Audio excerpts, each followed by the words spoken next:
Good morning. Good morning. Good morning. Ooh, it's early for me. It's like 4:07 a.m. First of all, I'd like to say thank you to all of my subscribers and those who watch my videos. Make sure this is up kind of low.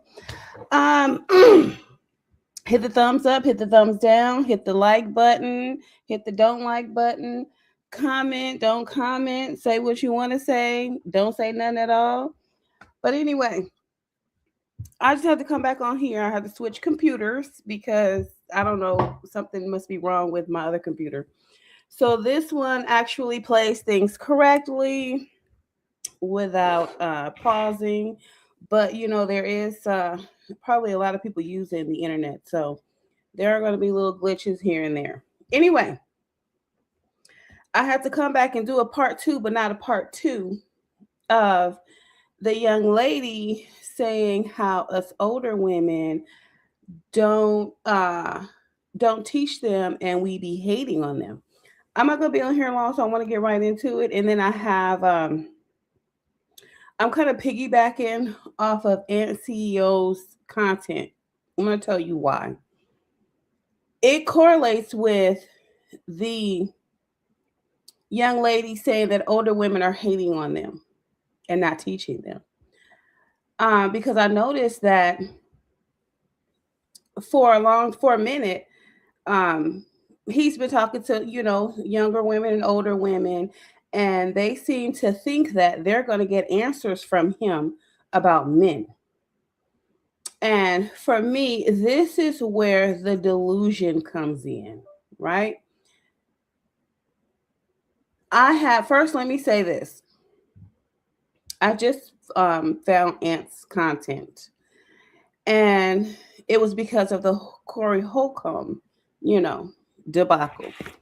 So as I saw that he's a well-spoken, strong young man with strong ideals. However, I can tell where he got it from. So I said, let me, because it sounded mentorish, because and it sounded indoctrinated. The way he does it. And I'm not hating. I'm not hating at all. I'm simply giving my opinion. I'm simply doing what everybody does on the internet. We use each other's content. We make content. We give our opinion. We give our views. Um, and then it kind of really struck me when he said, "See, y'all older women, y'all not teaching these younger women." Okay, okay. It kind of sounded like a challenge to me. Now, like I always say, I don't get a whole lot of traffic through my channel, but I'm the type of educator that feels like, reach one, teach one. So if one woman watches my content and she feels that she can obtain some knowledge, some little gems that I be dropping from it, and pass it on in her girlfriend circle, I'm good with that.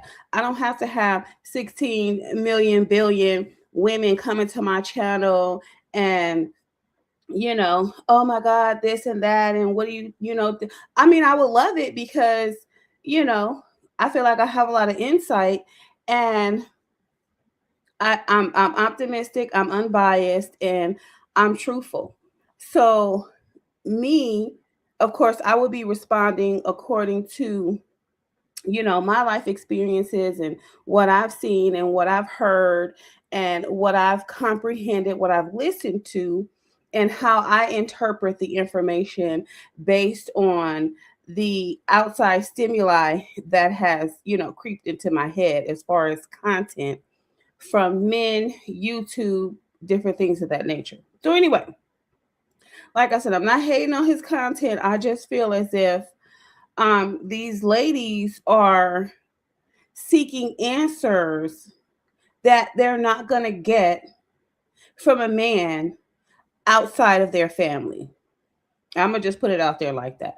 Ladies, you're going on the internet and you're asking these men for advice, you're telling them your story, and you're expecting them to give you an honest answer or give you answers that's telling you what this man is doing, how this man is feeling, why he's doing what he's doing to you. You're not going to get that from a man because he's not going to want to give up game on other men. He will be most hated. He will be one of men's most hated if he starts giving up the game on men. So just same way as women, if a man came to a woman outside of his family asking questions, and if she didn't want to put herself out there as a man hater, and as we could just use Princella, the Queen Maker, for example.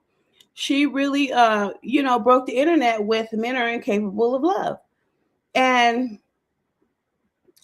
to me, I don't think anybody's capable of love, not just men. And one of the reasons I would say that is because this world, the entire world, is based on survival. It's based on needs. It's based on teams. It's based on dependence, codependence. Even when people think that they're independent, they're not, right? So anyhow, like I said, his content, it sits right with me, but it sits wrong with me because I'm hearing these women come on here and ask him things, thinking that they're going to get a fair and honest answer from this young cat. Now, of course, this is his business. This is how he makes his money. And like I said, it's not going to matter what I say because women like attention. He needs content. So it's going to continue. It's not going to stop. But here's where I come in at. I just simply want to give my perspective on things that I've heard come out of women's mouths.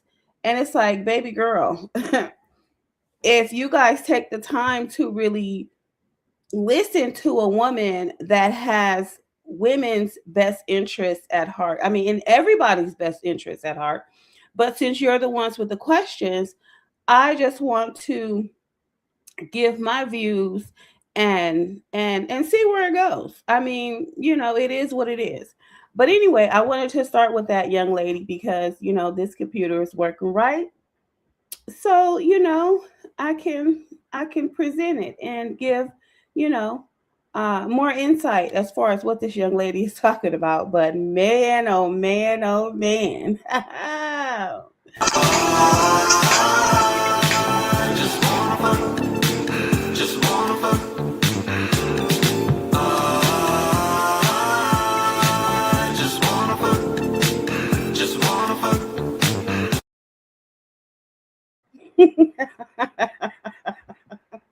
Okay, here we go. I'm sorry, yeah, you got to excuse me. Okay, here we go. Let's see here. All right, here she goes. Miss Purdy. Miss Purdy, Purdy, Purdy. What's your comment? What's your question? Why are these older women hating on the younger generation? Because, we're doing it better. Like, we're not saggy, we're not wrinkly, we have more energy. And it has to be said because these women put us down for being younger and looking better. And they're afraid that we're going to snatch their mans. I don't blame them because sometimes I can be a man snatcher, but it's not my problem, that their husband likes me and not them anymore. And just teach us more stuff, like how to portray ourselves as a woman, as a lady, but instead they're too busy, worrying how short my dress is, or if I'm talking improper, or if I'm talking ghetto, or telling me that I should wear my natural hair and not wigs, just stuff like that. You're tripping. I think you're tripping. And I know this is your show and stuff, but let me go ahead and snatch that mic for a second. I'm just letting you know that you're ignoring the problems that the older generation is having with the younger one. They're putting us down. No, and I feel like no. they want to be seen so bad. And these older women, honestly, they're out here competing with people like me, but they want to do it. They want to be like us so bad. They want to take our style that's trending They want to take the hairstyles, the makeup, all of that. And older women have been competing with younger women since the beginning of time. So it just doesn't make sense to me. Like, why is this such an issue that I'm younger and you're older and you can't do it like me? And I'm young blood and you want to be around me so you can feel young. And I wish that, I really pray for these women that are sick in the head, that are older, that, really prey on the downfall of a younger generation girl. I just don't like that. And they think that they ate trying to put us down, but they didn't eat anything. They like the whole plate. The older generation is not teaching the younger generation on how to act and how to portray themselves. Because as you can see, everything is going downhill with the younger generation because of we're watching what the older women did, copying what they did from their time. And if they really cared about the younger generation, they would sit down and they would try to, use whatever platform they can to, uplift the younger women. But they don't. I don't understand why women just, they want to compete no matter what. And it's like these older women that want to be seen and want the clout so bad, but wasted their youth and their years. That sounds like a personal problem. It's not an OG bubblegum problem. So again, I don't understand why it's such an issue. I wish that all of us would come together, but we can't because we got older women and that's grand. We got Granny upset that I'm over here trying to go up and she's stuck where she's at. You way off with this one. I don't think I'm off at all. I think honestly, like everything that I've been saying is like a problem that's literally going on in the culture, and nobody else is calling in to talk about it but me. And, she's stuck where she's at in a 20 versus 1 line doing hula hoops, trying to be seen. Meanwhile, they're laughing at her because she's old and washed. That's not my problem. Like I wish I could like take these women to a retirement home and chair because that's where they belong. First of all, older women invented everything the younger girls think they're doing today. So the older women are the originators of the fly. Everything you think you're doing, they already did it. So they already paved the way. And the older women I see, they out here looking real good. They out here winning. And a lot of younger men actually prefer older women because they do got it going on.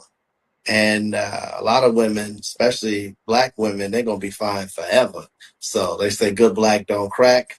And that's just what it is. So I really don't know what you're talking about, but you might be in competition with older women, but older women are not in competition with you. So thank you for your call and your opinion. And on to our next caller. Thank you.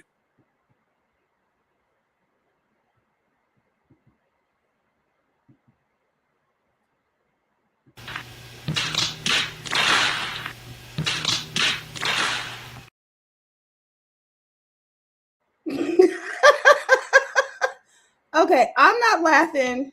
I'm not laughing at her.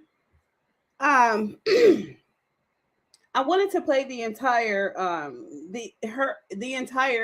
video because I first wanted to listen to gain comprehension on how this young lady feels, and then also to kind of bring to your attention her how can I say this?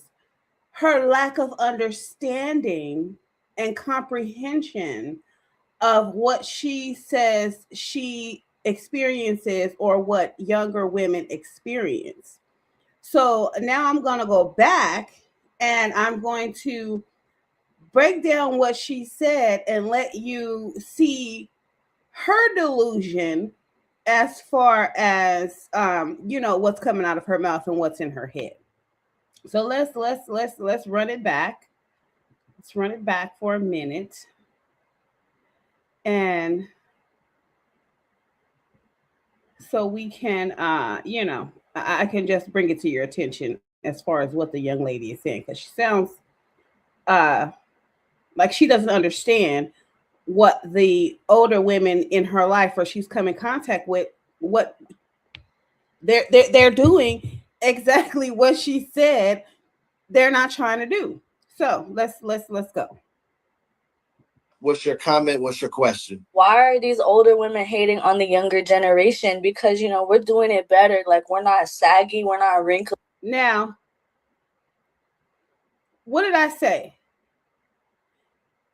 These women, young ladies, women, they're going on men's platforms and they're asking men, why would you be asking a man why a woman is doing what she's doing when he's not a woman?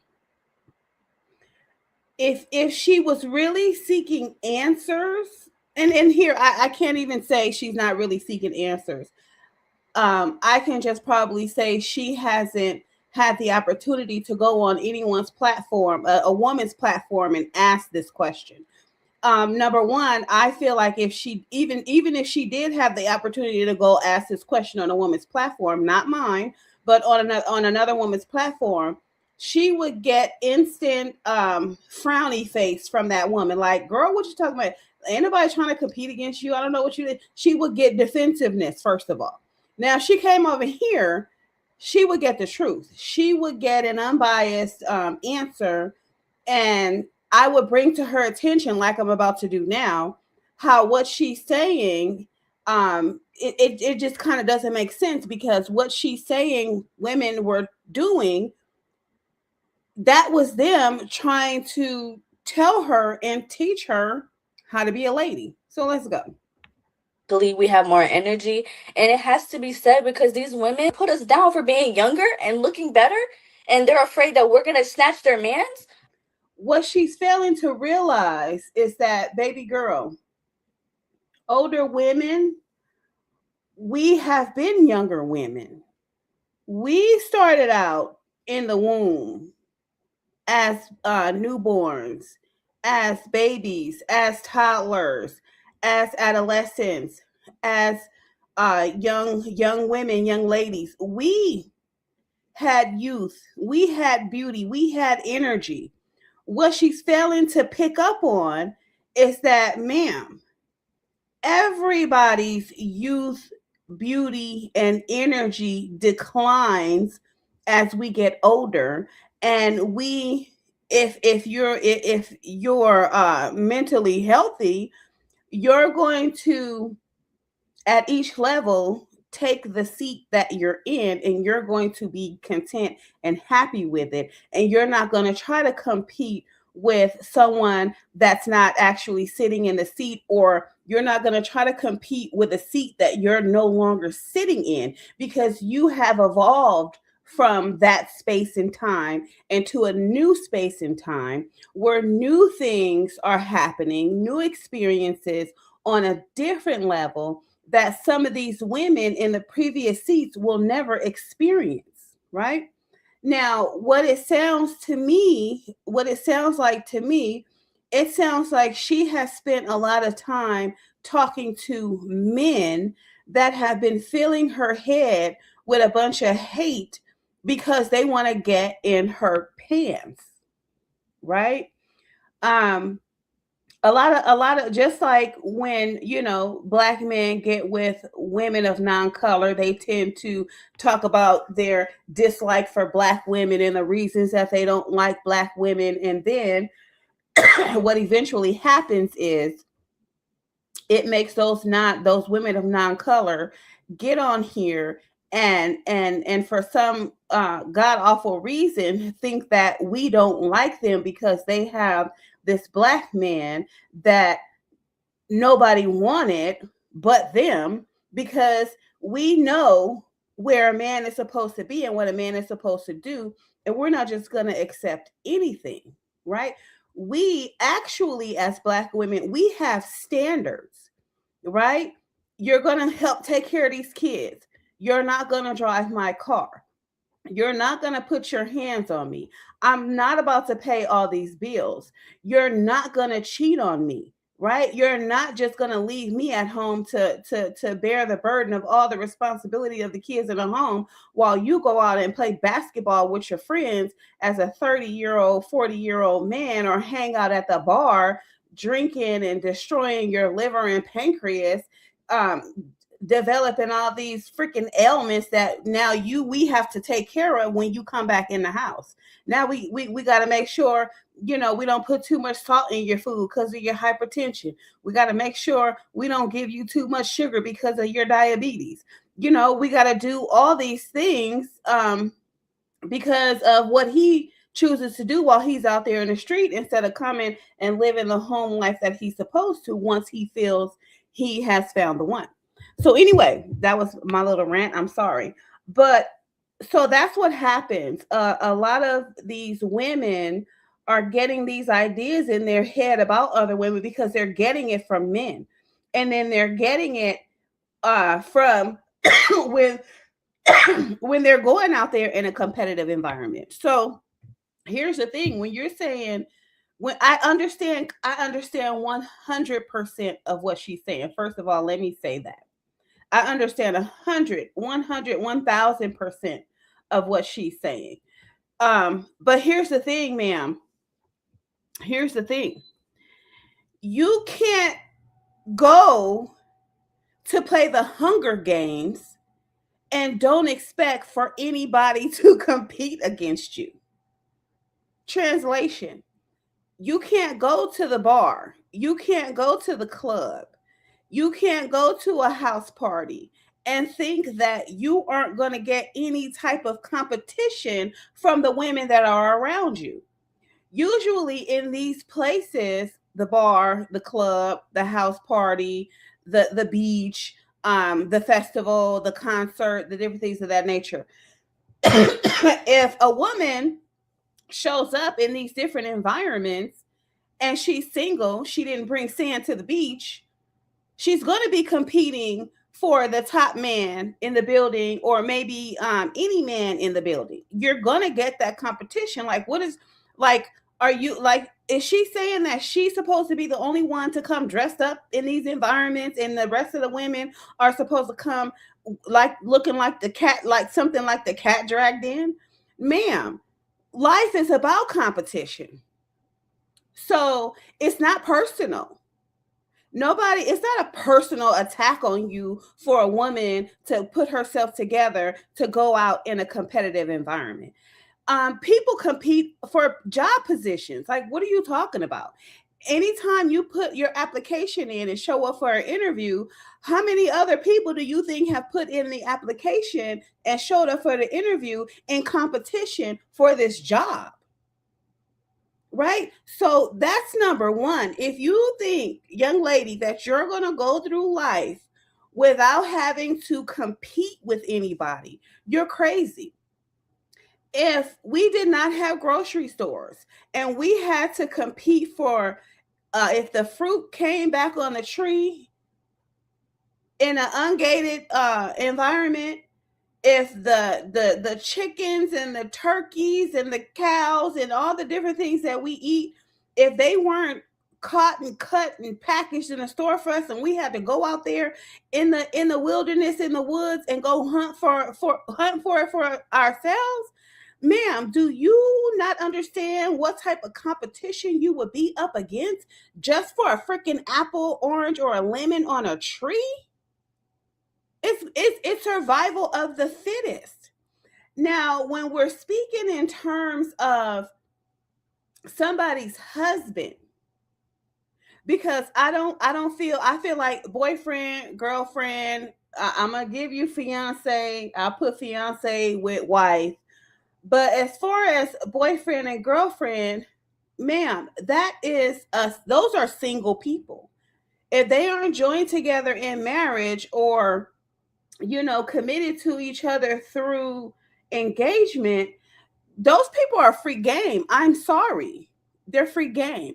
But when it comes to somebody that's engaged, they got an engagement ring on their finger, or it comes to people that are married, honey, that's supposed to be off limits to you. So that's number one. I'm going to teach you that. Number one, I'm going to teach you young ladies that. Number one, a woman's husband is off limits. A man's wife is off limits. This goes to the younger guys. If they are together and they are not separated, they are living in separate homes, I'm sorry, that woman is free game. She's single. I don't give a damn what a piece of paper says, right? She's out there, she's dating, she's single. If they're in a marriage, in an engagement, they're living together, they're doing a thing together, it is not our business to interfere in that. That is when you keep your legs closed. when you have a married man trying to get you to open your legs. You're supposed to have some, that's standard number one. You don't fuck another woman's husband whom he has to go home to and kiss her and his kids in the face, in the mouth, and in the face. Right? That's number one. Number two, you're going to get competition at every area. What do you think? What do you think when you go into the grocery store? It's a freaking competition. If you go to the grocery store and you want some T-bone steak and five other people want T-bone steak, it's a competition. Let me hurry up and get to this grocery store because this is on sale and I know everybody going to be in here. So they flood the store and the first one to get to the damn T-bone steak is the winner. It's competition. So I'm kind of like, nobody's explained that to you. Either you win or you don't. Either five people get the T-bone steak and five people don't. It means those five people won and those five people have to check back on another day, right? So even though there's competition, there's still things for everyone to partake in. You might not be able to partake in it at that time, but the world is ever evolving. Cows are being caught, cut, and packaged every single day. And then let's take into consideration of how many grocery stores and different types of grocery stores are out there. That's not the only store that has T-bone steaks, ma'am. So if we bring it back to the male, older women don't have to compete for you because they are, here's the thing. This is, you're too young and you're in a specific seat to where you aren't privy to other things that are going on in other seats, ma'am. There is a such a thing as 40 and over clubs to where they don't want to be around you because you're too young. You're not sophisticated and aged enough for this environment, ma'am, so you can't get in. Right? But a 40-year-old can get into an 18 and over spot, a 21 and over spot. But there are specific some places that, ma'am, your young self wouldn't be able to get into. So we don't have, older women don't have to compete with you, but we will still have to compete with the 40 and over women that can get into the club. Ma'am, the competition does not stop until the casket drops. Okay? That's number one. So let's go. Let's go to her next thing.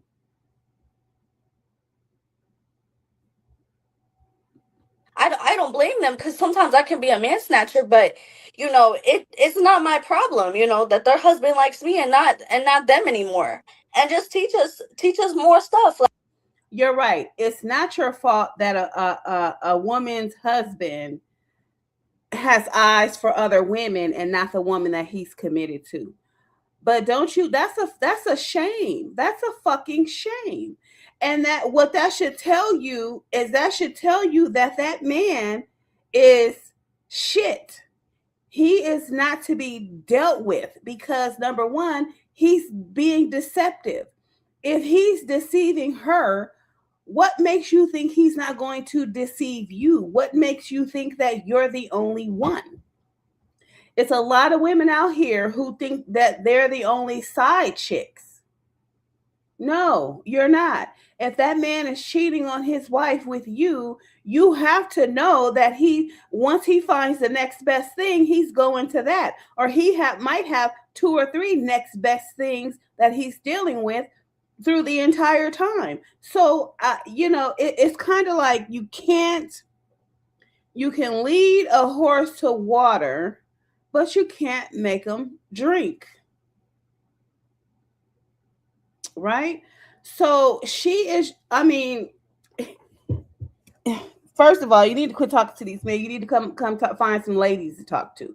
And but you first have to understand that competition is in all areas of life, with every single product, with every single environment, with every single man, with every single woman, right?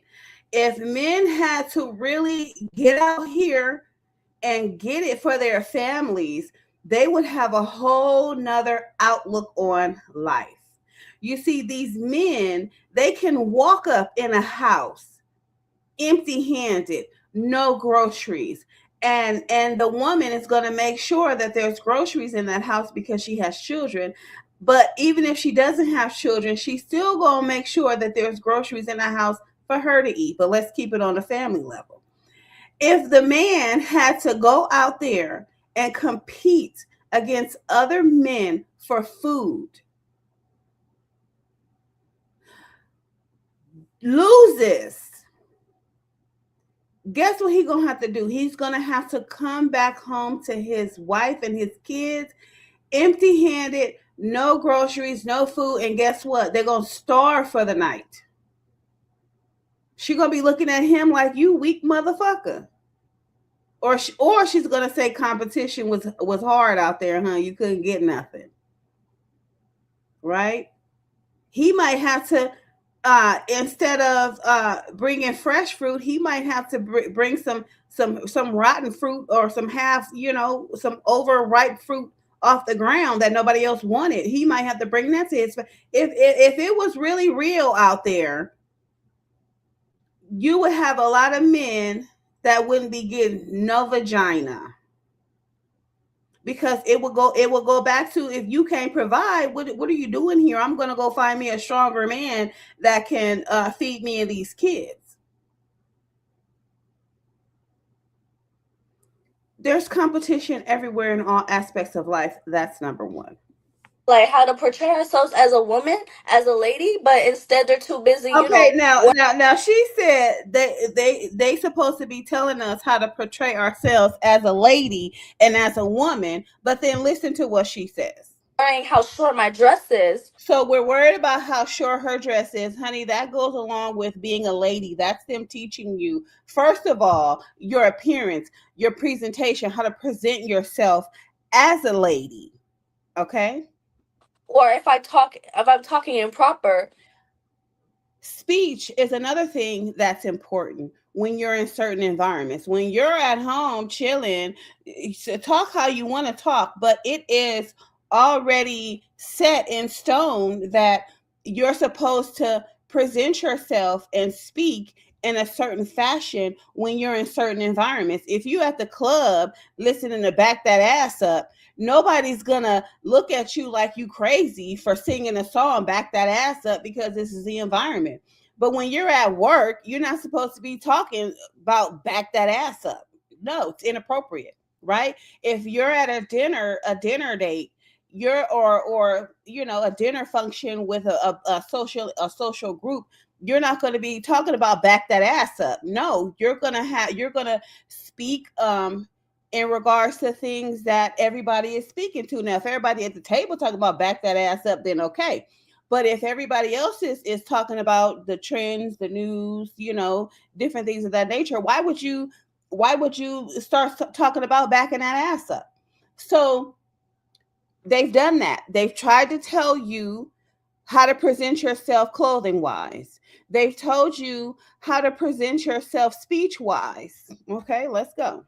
Or if I'm talking ghetto, or telling me that I should wear my natural hair and not wigs, just stuff like that. Okay, wearing your natural hair and not wigs, we're telling you that because there's a reason why some of these women can't take their wigs off today and wear their natural hair. You know why? Because the wigs have destroyed their edges. They have no edges. Or they fought so much and have had so many plugs pulled out of their head that they have to wear wigs. They're telling you wear your natural hair because your edges will last forever, right? So they're trying to teach you, but ma'am, you're not listening. It sounds to me like what you want to hear is you want to hear an older woman tell you how to suck dick. We're not going to do that. Okay? I'm not going to tell you the best way to spread your legs to make a man feel good. I'm not that's not me. If you want that kind of content, if you want that kind of advice, then yes, you need to be going to a man. Okay? But when it comes to presenting yourself like a lady, yes, you can come to us women, but we're not going to tell you how to get fucked real good. Sorry. That's no. No, because every man is different. If we tell you do this and do that, and then you go over here and you do this and do that with this guy, and he's like, "Oh, you where the fuck you get this nasty shit from?" But then you can go over here with this guy and do this nasty shit, and he's with it. He love it. Well, who taught you that? He's still gonna be wondering who taught you that. He gonna think a nigga taught you that. He gonna like it, but in the back of his mind, he gonna still be like, you a nasty bitch. So we can't tell you how to please a man because it's gonna be according to the man that you're with, right? And then there's such a thing as being turned out. Like if your husband is not the one turning you out, you don't have a husband, you're with your husband, or you've never had a husband, and you come to some man and you just nasty and freaky in all kind of ways, he gonna be asking you where you get that shit from. So you don't even have a reference point as to where you got all this freaky shit from. Oh, well, I was in a 10-year marriage, and you know what I'm saying? My husband liked to get down, so that's where I got that from. Then he gonna be like, okay, well, that's how you was doing what you was doing to please your husband. But you out here doing all kind of freaky shit, and you ain't never had no husband. They gonna be wondering where the hell did you get all this freaky stuff from? You're not gonna be able to say you got it from here. So we're teaching you, but it's not what you want to hear. You want to hear us tell you, girl, that skirt is not too short. That skirt is perfect. Girl, you looking good. Girl, that wig, girl, you eating with that wig, girl. Sprinkle, sprinkle, clock that. That's what you want to hear. You want to hear us say, oh, girl, them lashes is cool. You want us to praise you for the things that men are saying they don't want. And then after we start praising you for your short skirt, we start praising you for your wig, we start praising you for your ghetto talk, inappropriate ghetto talk in different environments. And then when a man comes and corrects you and say, where you get this shit from? Who told you that looked good? Who told you that skirt wasn't too short? Who told you to put them eyelashes on? Who told you that wig was cool? What you gonna say? Well, that's what the older ladies have been telling me. They've been telling me that my skirt is not too. They've been telling me that I've been eating with the way I present myself. So no, we're not going to tell you that. We're not going to tell you your skirt is not too short. We're going to tell you your skirt is too freaking short. That's what we're supposed to be telling you. Present yourself like a lady. Don't you know when you wear a short skirt, there's men out here with fucking, they're putting their camera phones between your legs so they can see what's there? Don't you know men walk around with a fucking mirror on their shoe and put it behind you so they can see up your skirt? Yeah, wear your skirts long and flowing so that a man just can't easily violate you without you knowing it. Then your damn panties and crotch is all on the freaking internet. So no, that's what you want to hear. She wants to hear us tell her how pretty she is. No, that's for a man to do. That's not for us to do. Now we can compliment you. Oh, girl, them shoes are cute. Where you get them shoes from? If we like your skirt, if you run into a woman that likes short skirts, then she might compliment you on your shirt. Girl, that material is nice, or girl, but we're not going to be telling you look good in the skirt. We're going to be telling you that skirt is nice. That skirt looks nice. Where did you get it from? We're not here to praise you as a woman. That's a man's job. We're here to tell you what we've experienced, and we're to tell you the correct way society wants you to carry yourself. I'm going to carry myself the way I want to carry myself that makes me feel confident and comfortable. And ma'am, you should do the same thing. But I don't see how you're interpreting that into us competing against you as women. It doesn't. It doesn't. You know you're tripping. I think you're tripping. And I know this is your show and stuff, but let me go ahead and snatch that mic for a second. I'm just letting you know that you're ignoring the problems that the older generation is having with the younger one. We don't have a problem, ma'am. Because even if we look at competition, there's really no competition because a man is going to choose what he likes. So there's really no competition in that. If you're young and you're not his type, he wants an older woman, he's going to go for the older woman. That means, baby girl, you are no competition. If a man wants a younger girl and he doesn't want an older woman, ma'am, we are no competition for you. You're trying to say that we're competing against you because for the men that want you. How can we force a man to like us? We can't. Men go for what they like. If they don't like you, they're not gonna go for you. Oh no, I don't fuck with that type of bitch. Now she too young for me. Now she too old for me. Now I don't like her short skirt. I like her short skirt. You are not understanding that there are types of men out there for every type of woman. Some men like a frumpy looking woman. Some men like a woman in stilettos. Some like a woman in short skirts. Some like a woman in tight jeans. Some like a man and a woman in a dress. Some like them with a wig. Some like them with their natural hair. Some like them with lashes. Some like them without lashes. Like what? Where's the competition? I'm just kind of like not understanding. Are you saying that older women are trying to compete with your looks? Are you saying that older women are trying to look better than you? Or because I'm not understanding.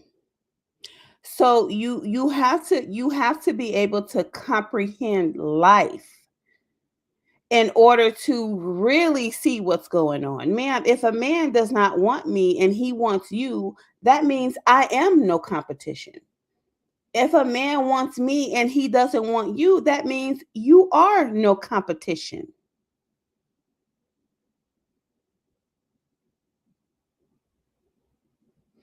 But it's just me. I mean, I don't know. I don't know. Putting us down. No, And I I'm feel like no. they want to be seen so bad. And these older women, honestly, they're out here competing with people like me, but they want to do it. They want to be like us so bad. They want to take our style that's trending.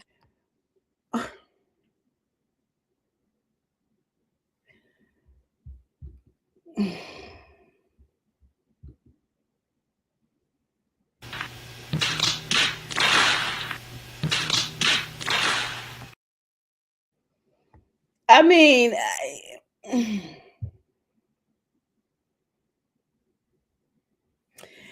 does she not know that there is no style unknown to women?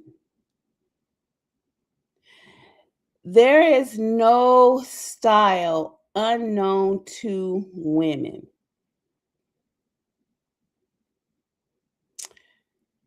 Wigs have been out since forever. But I want to do a history lesson. I don't want to make time for a history lesson. But the fact of the matter is that wigs were created for all types of women. Wigs have been around for so long that if you go back in time and look at some of the women wearing wigs, you wouldn't even know it was a wig unless you knew that woman personally. So, and women wear all kinds of wigs and like I don't need like this is how you know this is I mean this is how you know or you can tell a person's thought pattern. Like this young lady right here, she needs some extensive work done on her brain. She needs some extensive work done because she does not get it. She doesn't get it, right? She doesn't get it. Um yeah. Mm, mm. They want to take the hairstyles, the makeup, all of that. And older women have been competing with younger women since the beginning of time. So, Ma'am, ma'am,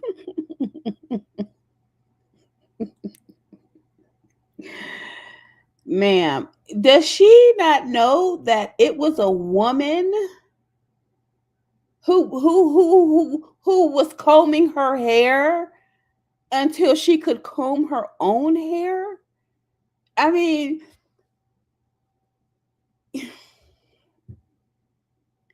I'm not going to say everybody thinks the same, but I mean, when you look at the world, when you look at the environment, when you look at things that transpire, it's like, ma'am, there's a starting point and an ending point for everything. For everything, right? The starting point for some chicken is the damn egg or chicken, then the egg. But then the chicken is cut up and packaged and put in the store.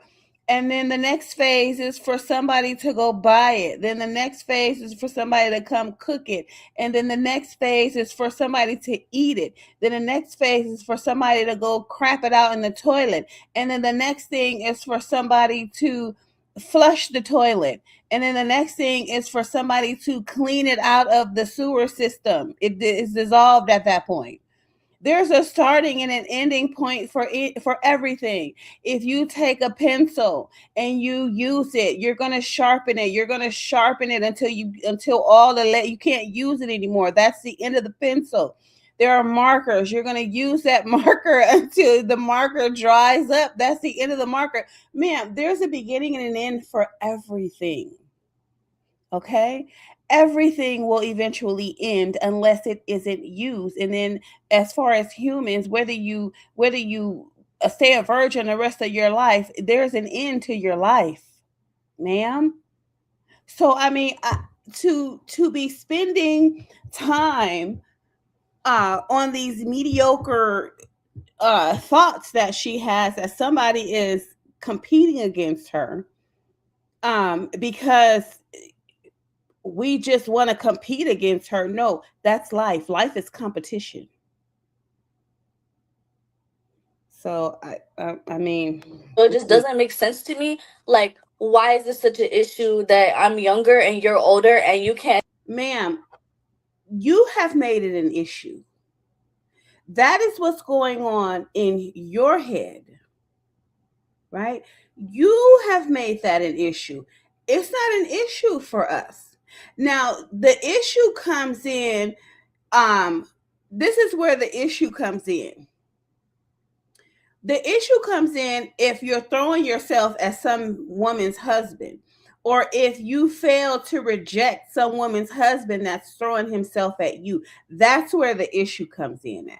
We don't give a fuck what you got on. We don't give a damn about your wig or your weave, right? We don't give a damn about none of that superficial bullshit. What we do care about is, bitch, this is my husband. I have kids attached to this man. He needs to be doing what the fuck he's supposed to be doing instead of creeping in between your legs. So can you please close them so he can refocus his mind? That's where the issue comes in at. That's where you're going to get some competition, and you might get a swift ass whooping at that point too. That's where the competition comes in at.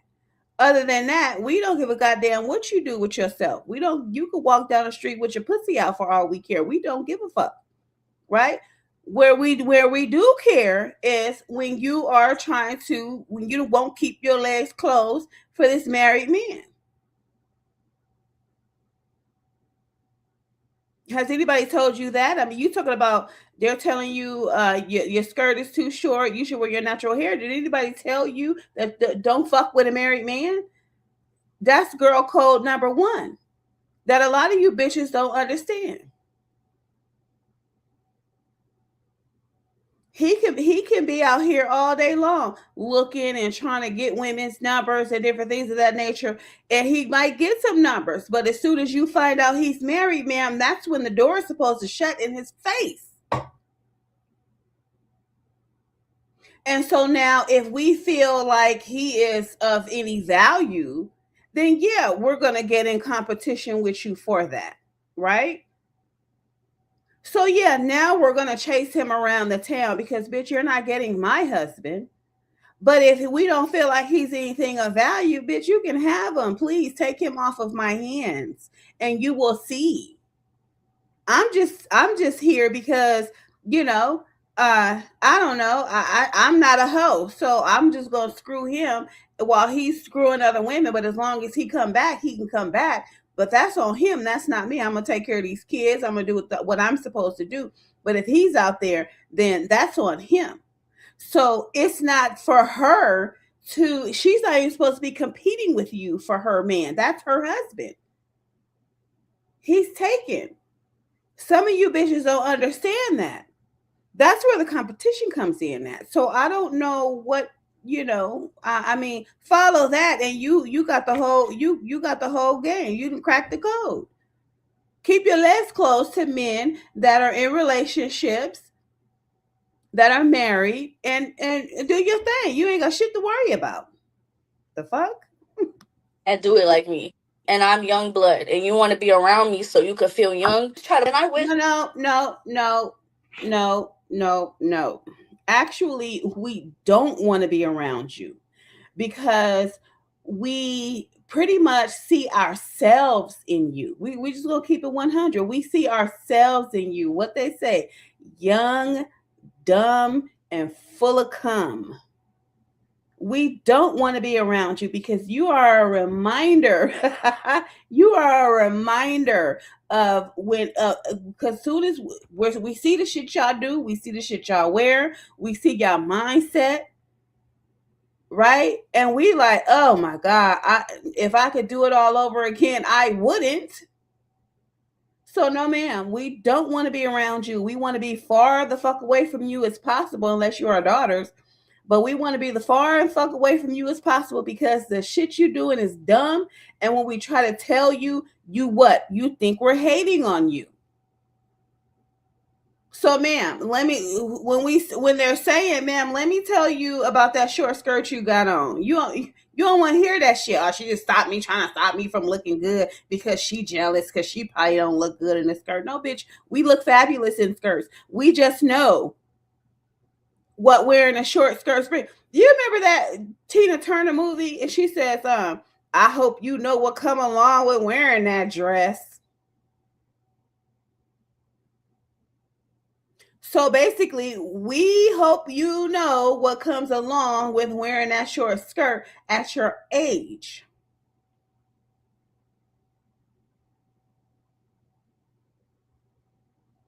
There are certain things that come along with your look, with how you present yourself.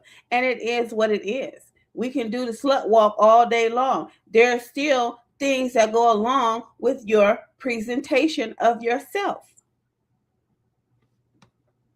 That, I really pray for these women that are sick in the head, that are older, that, really pray on the downfall of a younger generation. How do we pray on your downfall? I'm like, this is, I mean, this is something I don't understand. Like, pray on your downfall, like how? Like, do we pray that you don't get a job? Like, do we pray that you don't get a man? Do we pray that you can't afford your short skirt? Do we pray that you can't afford that wig you're that or that weave you're in? Like, are we praying that you can't afford hair dye? Like, what downfall are we praying for? I'm not understanding. Right? She needs to be a little bit more specific. Your downfall, how? Are we praying that you don't ever get dick again in your life? Like, I don't understand the downfall that we're praying for. I'm going to tell you the downfall that we're praying for is we hope you're not successful in fucking our husbands. We hope we pray for your downfall when it comes to fucking with a taken man. That's probably the only downfall we hope for. Bitch, I hope you're not successful in giving my man some head. That is what we are basically praying for. I pray one of these bitches don't test me with my husband. That's what we're praying for.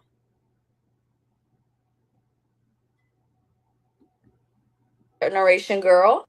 I just don't like that. And they think that they ate trying to put us down, but they didn't eat anything. They like the whole like putting you down like how? Like, I mean, like how? Are you saying that I mean, because I'm not, I don't want to put words in her mouth, but I mean, there's only one road to travel in what she's saying. Like, are you saying we are putting you down because are we telling you now here's the thing. Now some women will be straightforward. You look like a hoe in what you got on. Take it off. And the reason we're saying that is because it's been our experience, and you can go out on the goddamn street right now and look at what a hoe is wearing. You look like a hoe. I'm sorry. If that's putting you down, then I don't know. Some people will say, what the fuck does it matter how you tell somebody to get out the street because they're going to get hit as long as you told them to get out the street and you saved their life? So whether I tell you, young lady, your skirt is kind of short, you won't be able to bend over. Men are gawking at you. It's not safe for what you have on. Or, bitch, you look like a hoe. Take that shit off. You shouldn't be wearing that. Which version really matters when it comes to us trying to protect you as a young lady? I'm not getting it. Are you caught on the words? Because me myself, I wouldn't be caught on the words. If I'm in the middle of the street, somebody said, "Get your whole ass out the street. You're about to get hit." I'm gonna get my whole ass out the street so I don't get hit. Like, I don't understand it. Somebody just saved my life. Who gives a fuck if he called me a hoe? I'm alive. So I mean, like, y'all hold on to words too much instead of focusing on the end result. I don't,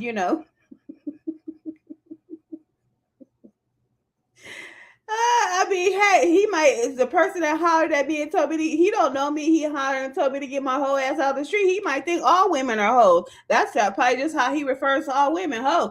I don't give a damn. I'm getting my whole ass out the street.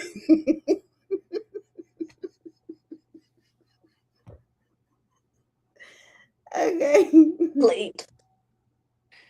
The older generation is not teaching the younger generation on how to act and how to portray themselves. So she said they telling us that our shorts our skirt is too short, and we need to stop talking ghetto, and we need to wear our natural hair, but we're not telling you how to present yourself. Like, what the fuck are you expecting us to say? What are we supposed to be telling you other than that, other than what we see? So you don't want us to. So what do you want us to tell you? Do you want us to tell you don't fuck 5 men in the same night? You should know that. What do you want us to? What do you want us to tell you? Don't. I mean, like, I'm not understanding what advice she's looking for. What are you looking for?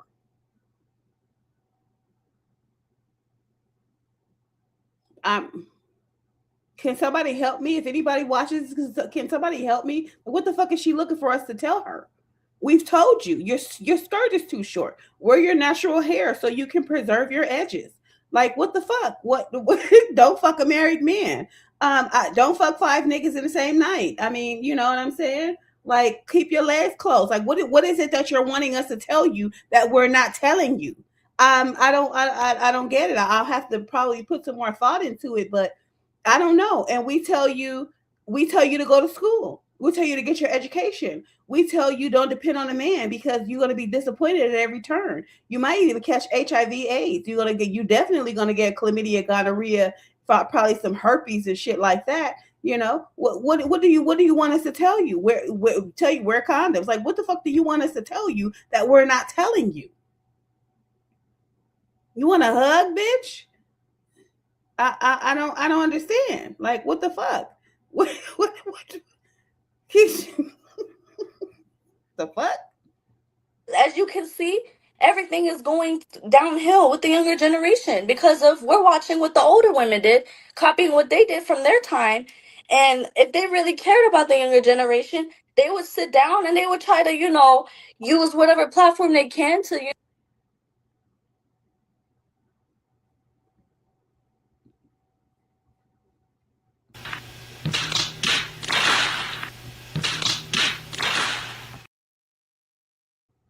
Like what the fuck is she talking about? No, okay. I guess what we need to do is we need to sit down and we need to tell you, ma'am, your thought process is fucked up. You're contradicting yourself. See, this is why you should get your education. This is why you should get your education. So as a young girl, you should be doing more listening than talking. Right? You should be doing unless you have something unless your mind is clear and in order at a young age, you should be doing more listening than talking. Is this what you want? Is this what you want us to tell you? Because then you'll try to tell us we're trying to shut you up. At a young age, you should do more listening than talking.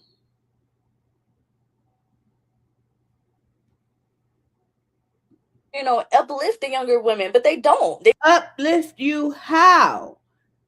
Close your legs, dress presentable, preserve your edges, get your education. Uplift you how? Do you want us to tell you you're beautiful? Look in the mirror and tell yourself that. Beauty is your beauty is what you see. You do you present yourself according to what you think beauty is or according to what you think makes you beautiful. Do that. What do you want? How do you want us to uplift you? Like, I don't know, you want to get in a fucking circle and have us sing kumbaya to you? Like, what the fuck do you want us to do that we have not already done?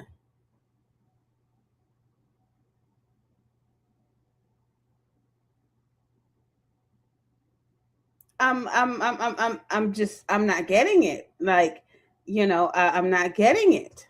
I just don't. Let's try to see more. I mean, I don't know. Maybe, I don't know. I don't understand why women just they want to compete no matter what. And it's like these older women that want to be seen and want the clout so bad, but wasted their youth and their years. That sounds like a person. Older women that want to be seen so bad that they want clout and they have wasted their youth. No, I can pretty much tell you that they use their youth well. They know it. And this is why they still feel like they or still know they are pressure. What it sounds like to me, it sounds like you can't handle the pressure that older women still bring. This is what she wants. She wants older women to tell her how to be better than older women. Man, we're not going to do that. I'm not going to tell you how to be better than me. As a matter of fact, there's some women out there who can't be better than me. There's some younger women like that out there who can't be better than me. You may have a better body, you may have a youthful face, you may have youth on your side. But ma'am, if that's all you got right now and you're not trying to get anything in your head or put yourself in a position now to be able to take care of yourself as an older lady when these men do stop looking at you, ma'am, you're going to be a fucked duck in your older age. Because see, right now the attention is flowing because you're young.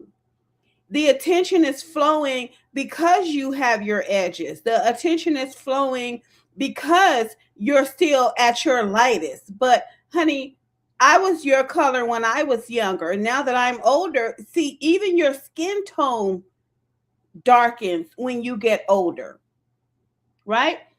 Have a few babies and really take care of your babies. Come outside of yourself and focus your attention on your babies. You're going to see how your body declines because that's not what's important to you. Your beauty is no longer going to be your main focus. Your main focus switches to your children. These kids got to eat, they got to get shoes, they got to get some sleep. I got to be there for them. I can't be at the gym 8 hours out the day. I can't diet in here because I gotta feed these kids and this damn food smell good because I'm a fabulous cook. I'm gonna eat it, right? There are certain things that happen as you age, especially if you're aging with children. So I mean, I just really kind of, I don't know what she's looking for. No, I know what she's looking for, but you're not gonna that's not what you're gonna get from us. We're not gonna tell you how to be better than us because, ma'am, you're not even ready to be better than us. Okay. The woman that wants you to be better than her is your mother. Okay. She's your mama is supposed to put you, or your grandmama or your auntie is supposed to put you in a position to be better than them because that's the lineage. You don't want your lineage to be weaker than the head person because eventually they're going to each take the head position. So yes, you are supposed to build your children up to be better than you, not some bitch off the street with fucked up mentality, and you know what I'm saying, and don't want to listen. How am I supposed to get you to listen to me? I didn't raise you. You don't share my values. So me telling you to not wear a short skirt and to not wear weave and wig and eyelashes and different things of that nature. Those are my values. Those are my morals. I don't know what the fuck your mama values and morals are. You got Sukiana out here who says she comes from a whole line of hoes. So what would I look like trying to tell Sukiana to close her legs, not wear a short skirt, and not wear her wigs? What the fuck? She gonna look at me like I'm crazy, bitch. My whole lineage is hoes. So I'm following my lineages. I'm a hoe. So she's not gonna listen to me. Ma'am, you need to revert your mind back to what the women in your family did. And that's what you do. If you saw your mama wear short skirts, then by all means, fucking wear short skirts. That's your mama's morals and values. If you saw your mama fucking 5 niggas every night, bitch, I don't know, go fuck 5 niggas every night. Who am I to tell you not to do what you saw your entire family do? Just like these men get a woman pregnant and abandon her because that's what the niggas in his family did. if you'll notice, men who are there with their woman and their children, that is because that's what the men in their families did. That is their family's morals and their family's values, and that's how the men in their family moved. You got a lot of men out here who move foul, so their lineage is foul, so these men are going to move foul. So who the fuck is this man that is with his family, who saw all the men in his family be with their family and raise their kids? Who the fuck is he to go tell this man who comes from a whole lineages of niggas who didn't take care of their kids? Who is him to tell him he needs to be at home taking care of his kids? Fuck you, I'm doing what's in my DNA. My DNA is to fuck them, get them pregnant, and leave them, and don't raise the kids, because this is what all the men in my family did. It's a cycle. Each family has a cycle of behavior. I didn't see my mother in a lot of short skirts. Matter of fact, I don't even remember ever seeing my mother in a short skirt. I remember seeing my mother in some short shorts, right? I have probably 2 short skirts in there that fucking I'm afraid to wear, because it's just not in my DNA. It's just not in my mind. Yeah, are they risque for me? Yeah, because that's not what I didn't see my grandmother in. Let me tell you, I didn't see my grandmother in short skirts. I didn't see my cousins in short skirts. I didn't see their mothers in short skirts. Short skirts is not what my family lineage did. And you'd probably know why, because we're from the East Coast. We're from New York. Who the fuck in New York is wearing a short ass goddamn skirt in the fucking wintertime? Who? Except for the prostitutes on the street. Who? So if you really think about it, I mean, that just enlightened me. I'm like, yeah, when I look back at auntie, grandma, cousin, her mama, this cousin, that cousin, I ain't never seen nobody in no short skirt. And if you think about it, when I really think about it, when I look at my daughters, my daughters don't have no short skirts. They don't own no short skirts. Like, what the, I mean, really think about it. You fucking do what your family does. So who the fuck am I to come tell you how to carry yourself when it's in your DNA to carry yourself the way you do? I didn't see my family in a whole lot of wigs, fucking eyelashes. I didn't see that shit.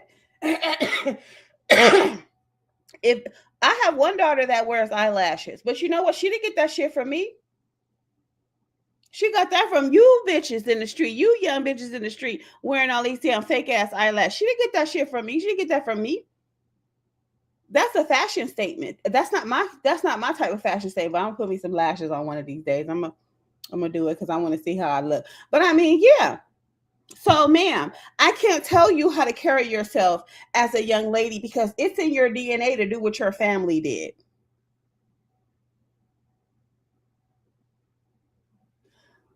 I don't come from a family lineages of hoes. So therefore it's not in my DNA to be a hoe. I'm sorry. It won't work. It doesn't work. It doesn't work. It won't work. So yeah.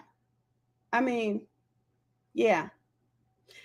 Pretty much you will have to join some type of social club. You'll have to join some type of sorority, some type of sisterhood, and take on the standards, morals, and values of the sisterhood. So if you're a part of this club or this sisterhood or this sorority, and they say, hey, we don't wear short skirts, we don't wear wigs, we don't do this, then you're going to follow the standards of your sisterhood. To me, that's the only place you're going to, pretty much receive some real standards. But as far as just some random broad off the street trying to tell you how you're supposed to carry yourself, you're not going to accept that, as evidenced by this young lady right here, right now. She didn't accept the fact that women were telling her your skirt is too short. Wear your natural hair so you preserve your edges, right? She That's not what she want to hear. So what the fuck is it you want to hear?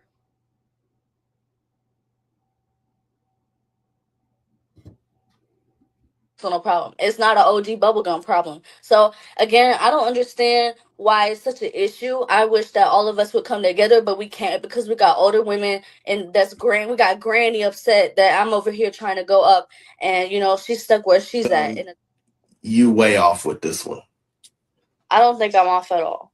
I think honestly, like everything that I've been saying is like a problem that's literally going on in the culture, and nobody else is calling in to talk about it but me. And, she's stuck where she's at in a 20 versus 1 line doing hula hoops, trying to be seen. So here's the thing.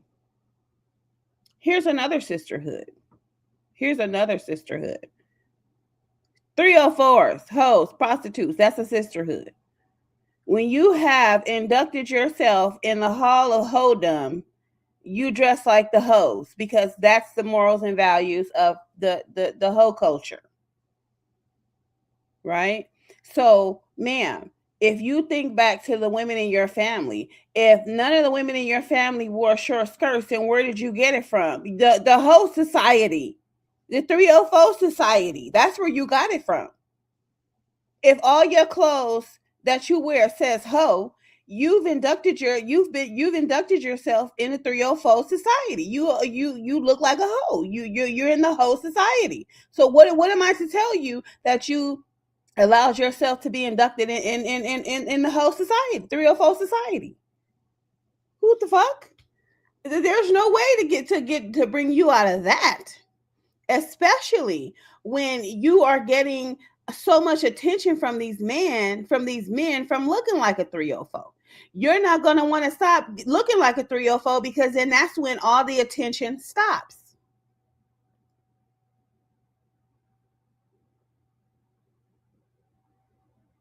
So yeah, that's a lot of y'all problems. Y'all have been inducted in the 304 society and you don't realize it.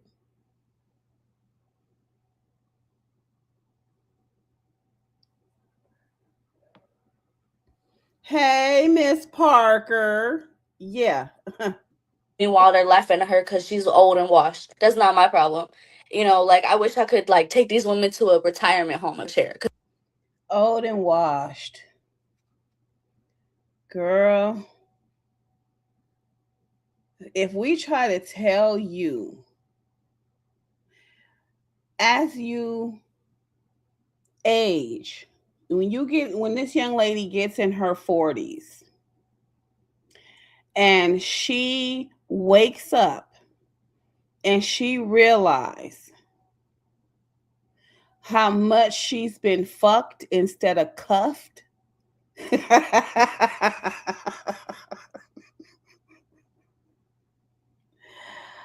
Oh my God. Oh my God. She is gonna say to herself, damn. All these men did all my life was use me. She gonna be like, I don't fuck her husband, this married man, that married man, her boyfriend, her fiance, the random nigga on the street, and ain't never been cuffed. And she gonna be like, damn. I should listen to them ladies when they was telling me my skirt was too short. Maybe I'd have got cuffed. Damn, I ain't got no edges. Maybe I should have listened to that woman when she told me to wear my natural hair.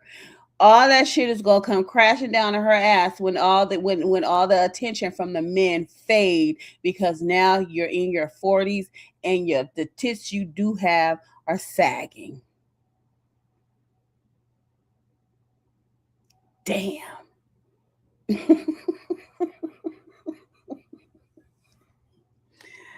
I mean, it is. Is that what you want to hear?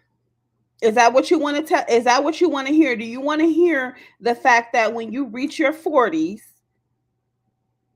the attention level that you're getting from men is going to decline? Your tits are going to start sagging if you don't keep up with yourself. Your ass is going to start sagging if you don't keep up with yourself, right? Use condoms. Don't let these niggas get you pregnant because you're going to end up a single mom. This is what you want to hear? Because all this shit, all this stuff is the truth.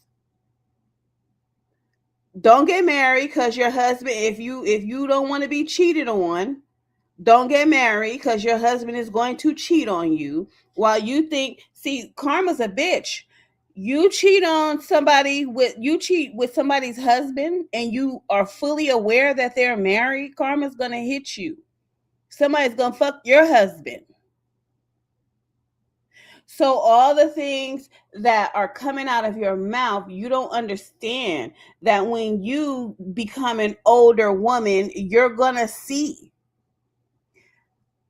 Obviously, if you're not listening, if she's not listening to women tell her your skirt is too short, wear your natural hair,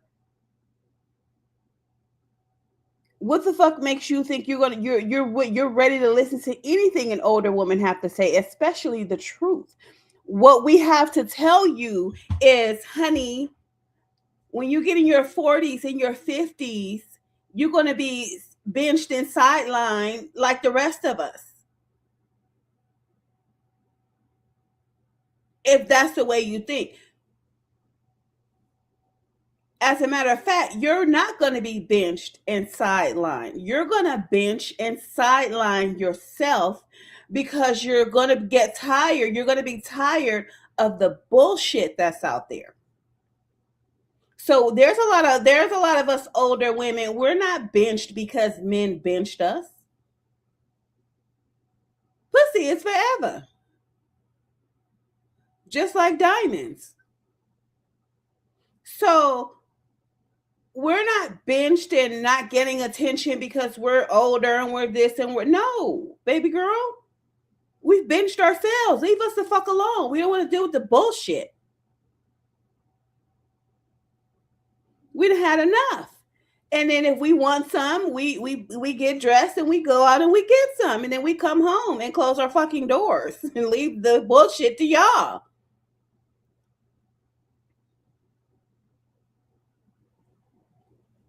At the end of the day, if you want the truth, that's the truth. You're going to be used and abused if you allow it. And then when you get in your 40s and your 50s, you're going to kick yourself because you didn't listen to what older women were trying to tell you. So I don't know what it is that this young lady wants to hear and why she thinks that older women are so jealous of her and we pray for the downfall of younger women. No, baby girl, actually we want to tell you these things because we want to see you do better than us out in society. Because if you do better than us in society, then that's where the change comes from. But you're young and you're dumb. No pun intended.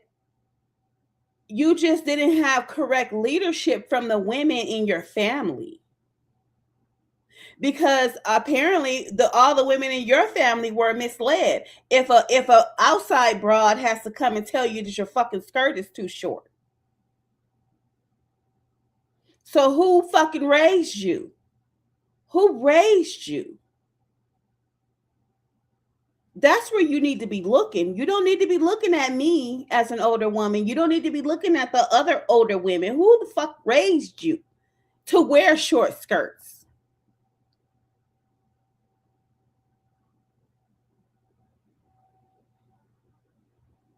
I mean, I'm just saying.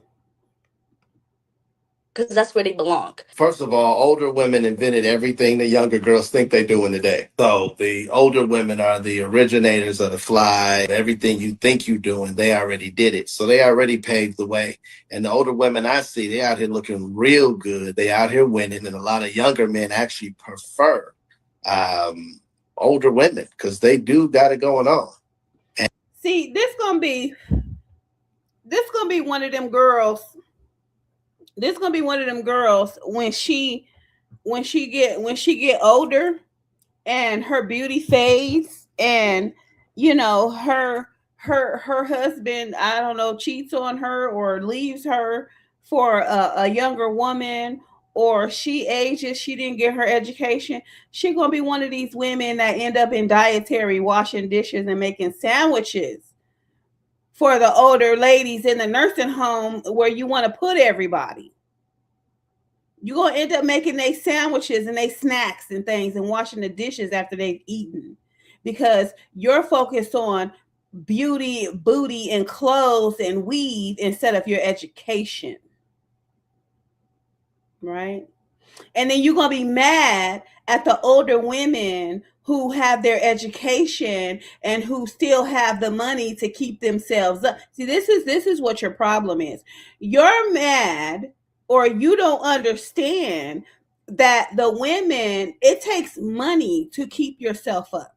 It takes money to keep your wardrobe together. It takes money to keep things flowing in your life. It takes money, right? So when she gets older, if this young lady doesn't get her education, if she cuts, beauty fades and stupid is forever and education is forever, she's going to end up washing dishes or working at fucking McDonald's or some shit like that. She's gonna end up in one of these low level jobs where she can't afford her weave. She's gonna be sucking and fucking anything she can for a few dollars to get to add to her weave budget and her short skirt budget or whatever. And then she's gonna be mad at the older women who have their education, who is getting the money to be able to keep themselves up to continue to be pressured. I've seen it. Bitch, what is you mad at me for? I tried to tell you, we tried to tell you that your beauty is gonna fade, and then what you have when these men don't want you no more. When these men only want to give you $40. When these men only want to give you $40 and expect the world from you, then you're gonna see.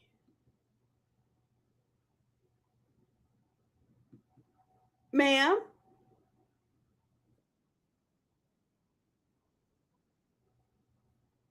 that is what is going to happen.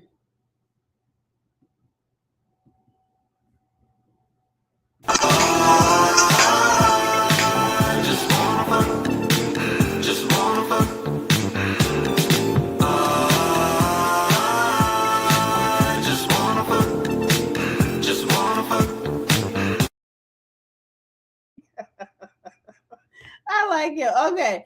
So yeah, they just want to fuck. That's why you think you pressuring you competition, because you got a lot of men gawking over your youth and your beauty, when at the end of the day you're gonna realize when you turn 40 and 50 that these niggas just wanted to fuck. And that's exactly what they did. They just wanted to fuck. And at that time, the reason why you got so much attention and you probably got, so much money is because you were young and they just wanted to fuck. And now that you're not young anymore, and no, these men are not gawking over you and paying you to fuck, which you don't realize that's what they're doing, then you're going to be kicking yourself saying, I should have listened to the women. But all we can do is sit back, baby girl, and let you experience life for yourself, especially if you're not a woman in our family. So I mean, I don't know what you're looking for from us older women who don't even fucking know you. And then you have the audacity to be going on men's platform and asking them and telling them. And then this man is trying to set you right, and you're not even fucking listening to him. So you have a listening problem. He literally tried to tell you, no, older women are not jealous of you. There are some older women out here that still got it. Like, what are you talking about? They're not jealous of you. And she's disagreeing. She doesn't want to listen. So if she is asking a man, obviously she's talked to some women, and now she's asking men, You didn't want to listen to the women, and now this man is trying to correct you and tell you what the truth is, and you don't even want to listen to him. Ma'am, you're not ready to learn. You're not ready to listen. You are still ready to go out there and make terrible mistakes that we know you're going to make, that we've made ourselves. Luckily, we were getting our education while we were doing it.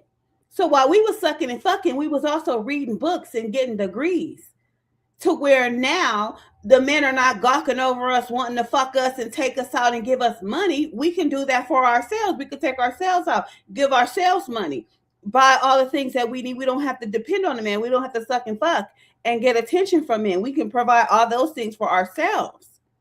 So when you get in your 40s and 50s, hopefully you have some type of education. You're getting your education while you out here sucking and fucking. You'll get your money while you bullshitting. Get your education while you bullshitting. Because if not, you're going to be in dietary washing dishes and making sandwiches for them nursing home people to where you want to put everybody.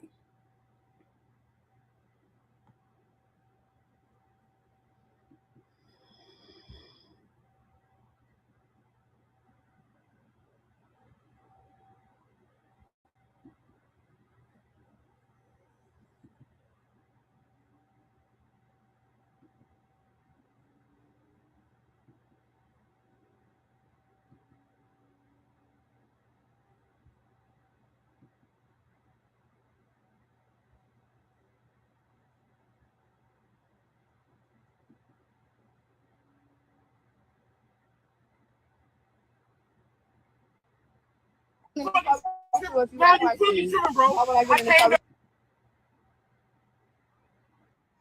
I fucking gave you money out my motherfucking cash out, bro. Fucking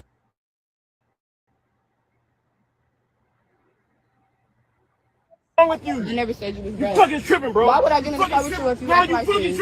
I came out, bro. I fucking gave you money out my motherfucking cash out, bro. $42. Fuck is you saying, bro? Yes, I'll give you $200. You gave me $42. I'll give you $400. Why would I get in the car with you when you act like this? You gave me $42. You know you get. Girl, get that man back his $42 and call yourself an Uber before you end up on Fatal Attraction. Shit. I hope this type of $42 never find me. Yeah,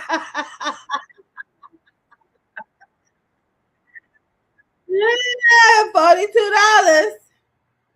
$42.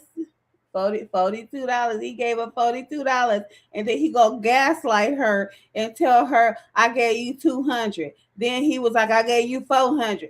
Like $42. They want the world for $42. Can't do it. But anyway, let me go. What time is it? Okay, we got a few minutes. All right, so I want to get into this other thing. Now with this video, this is Ant's video. With this woman he calls delusional, this divorced woman, he calling this divorced woman delusional. I'm not focused on that part. I want to give my perspective on what she's saying as far as why she got divorced, right? So let's listen. Let's take a listen.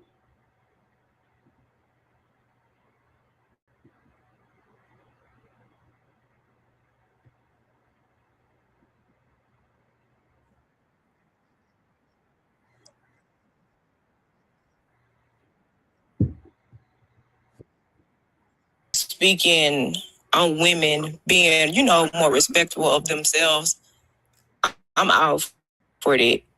But I'm like, okay, as far as dating, I feel like now I just turned 30 in January.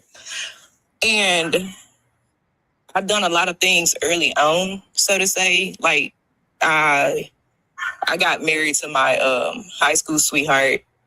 I joined the military, made money or whatever we do. But we got divorced. We've been divorced like 3 years now. So we stayed married, together and married or whatever, all together like 10 years, but we've been divorced now 3. So anyway, I'm hopping back onto the dating scene, and I was just listening to. Sorry if my dog, like she just tripping out right now.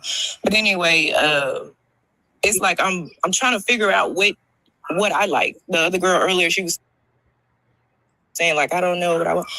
I'm trying to figure out what would be, because I missed the whole stage. I missed like 10 years of developing, I think, as far as being a woman. Don't make that face. When I say it, it's like, okay, I got used to one person. Now that I'm dating, and I do feel like I've taken time to find myself. So please don't say that, because most people are like, you need to focus on yourself. I have done that. Now it's just like when I'm dating, I'm seeing things that I'm just not into. So First of all, I'm not going to sleep around. What's your question? So my question is, what is it that men are looking for with women? Because, my makeup and stuff, my hair, okay. I do these things for myself. It's not to attract any attention from a man. Okay. Let me, because you just babbling at this point. You are the epitome of a modern day woman, and I'm going to tell you why. You like clockwork. You are like you don't know. It's probably your first time seeing my live. I've had multiple pages. This is like this is my third backup page, and I've had like 10 pages. I've had a bunch of pages deleted on TikTok, YouTube. I do this shit. I've talked to thousands and thousands and thousands of women. That's not an exaggeration. You are the epitome. Your rhetoric is exactly what I speak against. The trigger words it's so normal for y'all. I'm finding myself.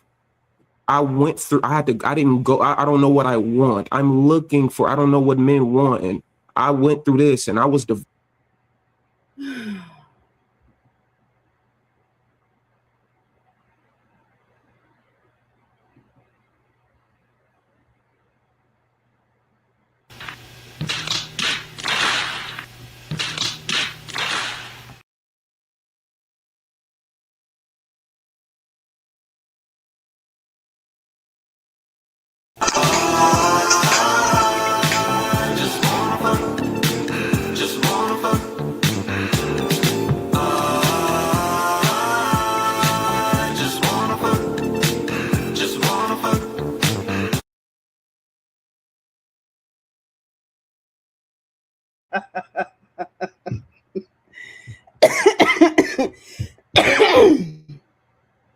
I'm not gonna back it up. divorced, and everything that you say is the epitome of what every single modern woman says. It is literally it's a spell that's casted on women just like yourself. And it's so unfortunate that y'all have to come to this. And it's so unfortunate as a 30-year-old woman you're speaking like this. This is bad. It's very, very bad. And you don't even understand that it's bad. Now, I noticed that before we even get into the question that you have, the first thing that you can... Actually, it's not bad. Actually, it's not bad. When you understand coming into self-actualization and realizing the things that you need to do for yourself to make you come to a place of wholeness, when you can wake up to the fact that you don't know yourself and, hey, everything needs to stop. I need to take some time to find out who I am and what I want as a woman. The reason he's telling you that this is bad is because these men don't want you to know who you are. They want you to know who they are. They don't want you to come into self-actualization, because self-actualization means that he might be someone that's not for you, right? They don't want you to know yourself. They want you just to know them. They don't want you to have your own direction in life. They don't want you to have your own mind. They don't want you to have your own thoughts. What they want you to focus on for your entire life, and this is why they get you while you're young, before you find yourself, is so that they can steal yourself or hide yourself away from you or lock yourself away from you. They take you They take who you are and they take your potential and they lock it away. They hide it from you. They distract you from it. They lock it away in a cage, or they put it in their back pocket so you can't see it, right? They have you doing all kinds of things for them so that you never look for the key. You never realize that it's locked away. And so what ends up happening is that when you start to come into your self actualization and you want to, who the fuck am I? Like what? Like who am I? Now you're looking for the key from him. And so once, because they're believe me 100%, they're watching you. They see that you're coming into your self actualization. So let me give you an example. You get married, right? Or you have a man, you have some kids by a man or whatever. We'll just keep it at you get married and you have some kids, right? So you're in the home. You get married as a young lady, you're in the home and you have this baby and you have this husband, you have this home, and what you're all of who you are goes into the home, goes into taking care of the baby, goes into taking care of him.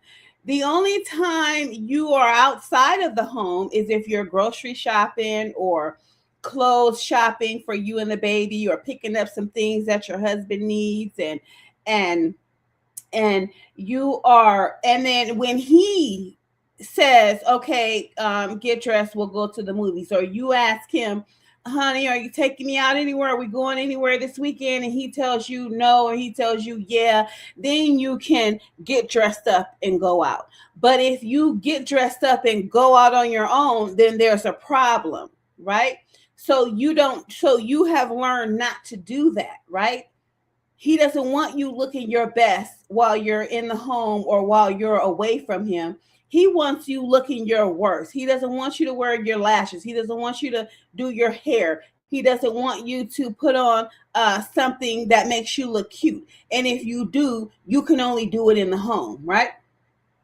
So while you're in this relationship with him, you are focused on the baby. You're focused on him. You're doing dishes, you're doing housework, you're changing diapers, you might be dropping kids off to school and picking them up. You might even be going to work on your job, but your mind is still at your house. These women, they are working, but their mind is still, I got to do this when I get home. I got to do that. I got to cook. I got to clean. I got to suck. I got to fuck. I got to do it. You know what I'm saying? To where you're not really living your life. What you're doing is you're living for this man, your kids, in the home, and you're not living for yourself. So what ends up happening, and he's watching all this, he sees all this, and he's talking to his friends about all this. Yes, she cooking, she cleaning, she taking care of the baby. You know, she don't go out unless I take her out, and if she do go out, it's to the grocery store. He sees everything that you're doing. He's watching you because he's looking for changes. He's making sure you're not cheating. He's making sure you're not talking to other men. He's maintaining control over you and your behaviors and even your thoughts, because he's not talking to you about relationships. He's not talking to you about the weather. He's not talking to you like you're a friend. He's talking to you like you're a wife. You need some dishwashing liquid. You need some money to get some things for the house. You need some money to get some things for the kids. Or did you get some more milk? Or calling you on the phone, did you cook dinner? What you cooking for dinner? And then what ends up happening is that you start coasting. So after he has set all the things that he wants you to be doing, cooking, cleaning, shopping, sucking, fucking, that's how he's molding you and grooming you, but never saying, did you do something for yourself today? Did you want somebody to go get your hair done? You want somebody to go get your nails done? You want to hang out with your friends so that you can have your own space and thoughts? He doesn't want that. So Now you're coasting after he's done indoctrinated you with this bullshit, not really necessary bullshit, but when he's indoctrinated you to the point where you're not even thinking about yourself or even thinking about who you are, you think this is who you are. He's giving you your script, right? So what ends up happening is that you start coasting, and he sits back and he watches you coast. He watches you take care of the baby. He watches you wash the dishes. He watches you wash the floor and mop the floor. And if he's not watching you when he comes home, he's looking around to make sure all those things are done because you're coasting. He doesn't have to tell you, you need to wash the dishes. You need to get the baby some shoes. You need to get some diapers. You need to get me some underwear. You need to get me some socks. You need to come suck and fuck me. He doesn't have to tell you because now you're coasting. You're going to do this automatic. When he comes home, the baby's going to be clean, taken care of. The house is going to be clean. Dinner's going to be ready. You're going to go take your shower. You're going to go get in the bed. You're going to you're going to give him some head. Then he's going to fuck you. Different, he might eat you, different things of that nature. That's what, and then y'all go to sleep and you wake up, you do the same fucking bullshit all over again, right? Now, what happens is he has you in a state of a cycling. You're cycling through life. You're doing everything to please him and really nothing to please yourself, right? Because you don't even know who the fuck you are. So when you have this something wakes you. Something wakes you. It could be a conversation with your friends. This is why he don't want you to have no friends. It could be a conversation with a man that you have at the grocery store. This is why he's blowing up your phone, making sure you aren't talking to anybody. It could be a conversation with your family. This is why he wants to take you to another state and get you away from your family. It can be something you saw on the television, something you saw on the internet. Something is eventually going to wake you up. It could be a coworker at the job, a conversation. So in essence, what he's done is he's even shut your mind down to even have conversations with people about things in life or things about yourself or things about women, different things of that nature. You're shut off to it. You don't want to hear it. You're not talking to anybody. You coasting through your job. You clock in. You do your work. You're not really having conversations with anybody. You're not establishing any friendships or social relationships.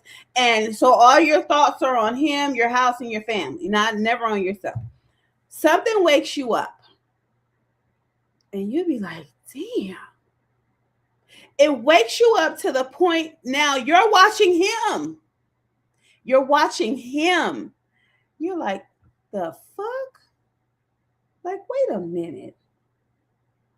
It could be something he did to wake you up, to trigger you, to snap you awake.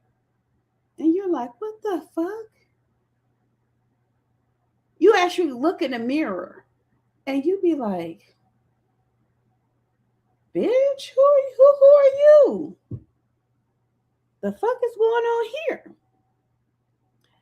And you be like, I wash these motherfucking dishes every day like clockwork at the same fucking time.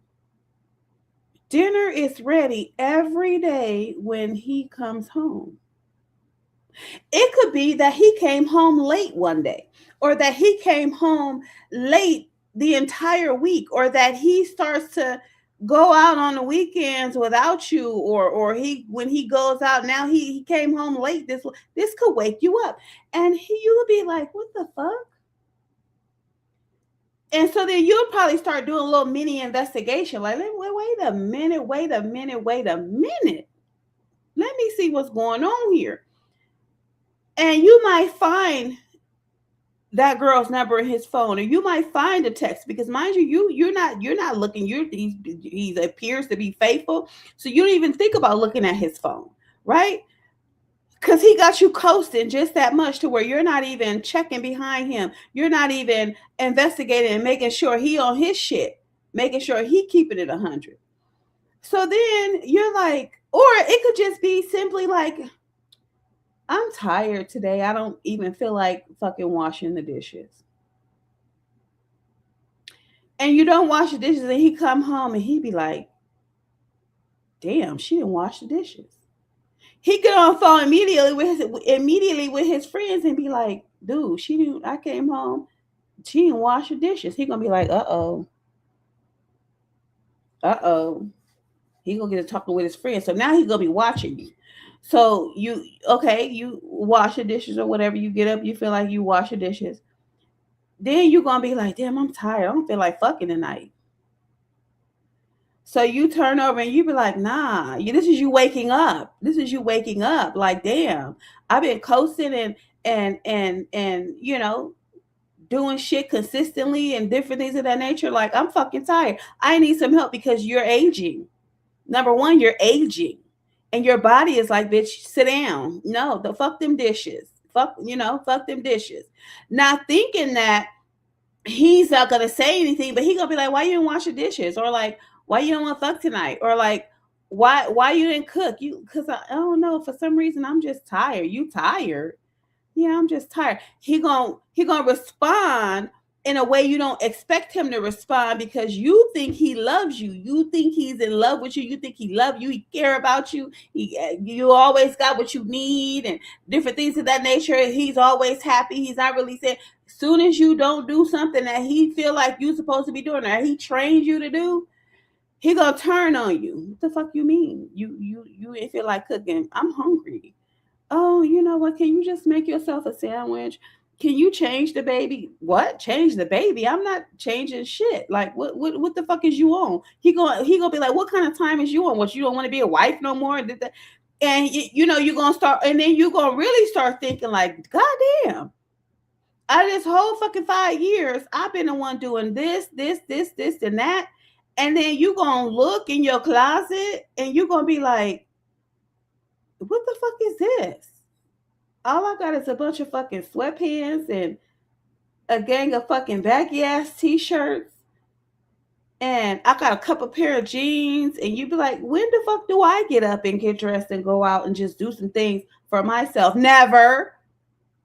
And you're gonna be like, wait a minute. What, this is you now you're waking up and you're like, now you looking at him like, this motherfucker just came in here and threw his fucking socks on the floor, and the fucking laundry basket is right there. Like, the fuck, like, his fucking plate is still sitting at the goddamn. He just got up and walked away from the fucking table, and his plate and his cup is on the fucking table. He didn't even take it and put it in the sink. You're gonna be like, hold the fuck up. You're gonna go on Saturday, you're gonna be like, all this fucking laundry in here? Like what the fuck? And you gonna wash a few things, and when he come home, all laundry ain't gonna be done. He gonna be like, what the fuck is this bitch waking up? Oh damn, she waking up, right? This is where the problem starts, right? So now you're just like, this nigga, I thought I loved this nigga, or I thought this nigga loved me, and really I'm just being used. Like, hold up. You're gonna really start thinking like, did he do this? Did he help me with that? He didn't help me with this. He didn't help me with that. I'm doing all this. I'm doing all that. That's where the breakup happens, because you've gotten an epiphany. You're like, what the fuck is going on here? I want to live my life. I want to live life. I want to have my own thoughts. I want to have my own views. I want to be spoken to as if I'm a person. I want to be able to have those days where I don't feel like washing dishes, or I don't feel like cooking. You know, this nigga got two hands. I work, he can't help. He ain't been doing. You're going to wake up. That's where the breakup happens.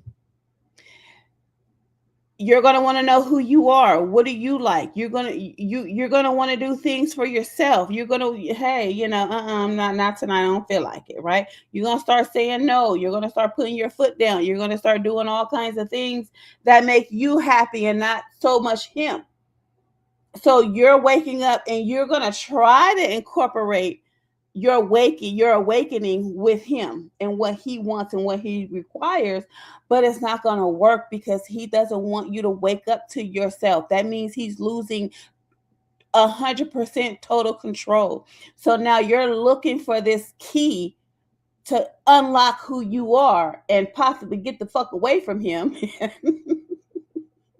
And he playing hide the key. He wants to continue to distract you from who you are. He starts gaslighting you, or he starts love bombing you to put you back in a little bit to make sure you're like, how the fuck?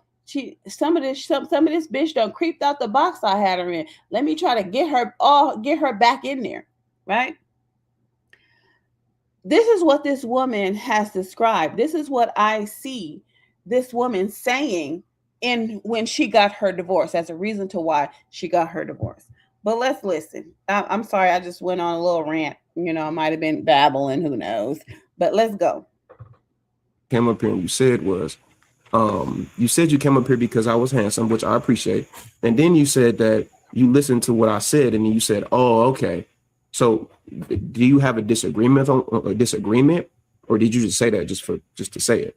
No, I was listening and I'm like, okay, I got to listening to y'all talking about, well, you were saying how the women, like when they get to, like every woman that does this or dresses a certain way, or they go and get When did I BBLs, say every? When did I say anything about every woman, anything? I never said anything. You were saying younger women, and I'm like, that's not like, I don't like that idea that what idea? Because women are pretty, or they, you can be pretty with or without makeup. I'll go out sometimes. Where did I say women are pretty with women aren't pretty with or without makeup? What was that? That was what I'm saying is drawing the attention. It's like I don't feel like this following any type of thing from social media. Well, I think that's the problem. I think that's the problem, because everything is what you feel like. See, it's feelings with women. You guys operate in your feelings, and you think that works in logical conversations like this one, and it doesn't work. I'm not talking about how I feel. I'm talking about what is reality. And women argue with your feelings, and that's the problem. And that's the difference between logic and emotion. This is why you women shouldn't be leading, because you guys lead with your emotions. Everything is I feel like, I feel like, I feel like. Well, you can feel like that all day.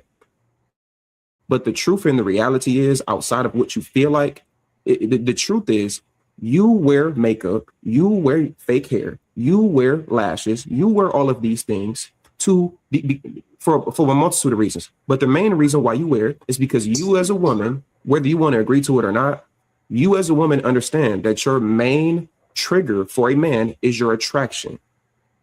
That's why. You can claim that you do it for yourself all day long. Of course, all y'all do. All women do everything for just themselves. Of course, sure. It's not true, though. You can do it because it makes you feel good, cool. But that's not the only reason why you do it. You do it because... No, we do it because it makes us look good. It makes us look presentable.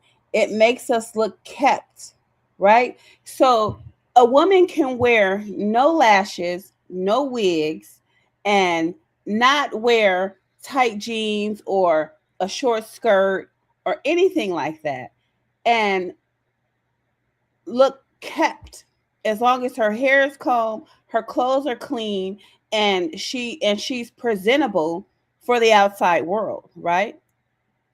Now, when we put on our lashes and our wigs and our weaves and different things of that nature, and we put on a nice looking outfit, it is because this is what makes us look good. It makes us feel good. It makes us look good. And it tells society that we are functioning properly in the mind, right? If you go outside and you go to the grocery store, or you go to the I don't know, to the Lash Cup, or to the to Walmart to go shopping, or you go, I don't know, you go to the light company, or you go to the gas company, or you got to go to the Social Security office, or whatever business you got to take care of. If you do not comb your hair, even if you're going to the gas station, if you leave the house with your hair uncombed, you look unkept.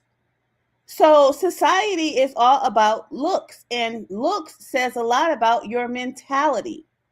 Now, I'm not saying that every woman that wears lashes, makeup, and weaves and shit, they functioning properly, because some of these bras out here, some of the way they wear their hair and they makeup, you be like, bitch, you're not functioning properly in the mind, because it's showing in your looks.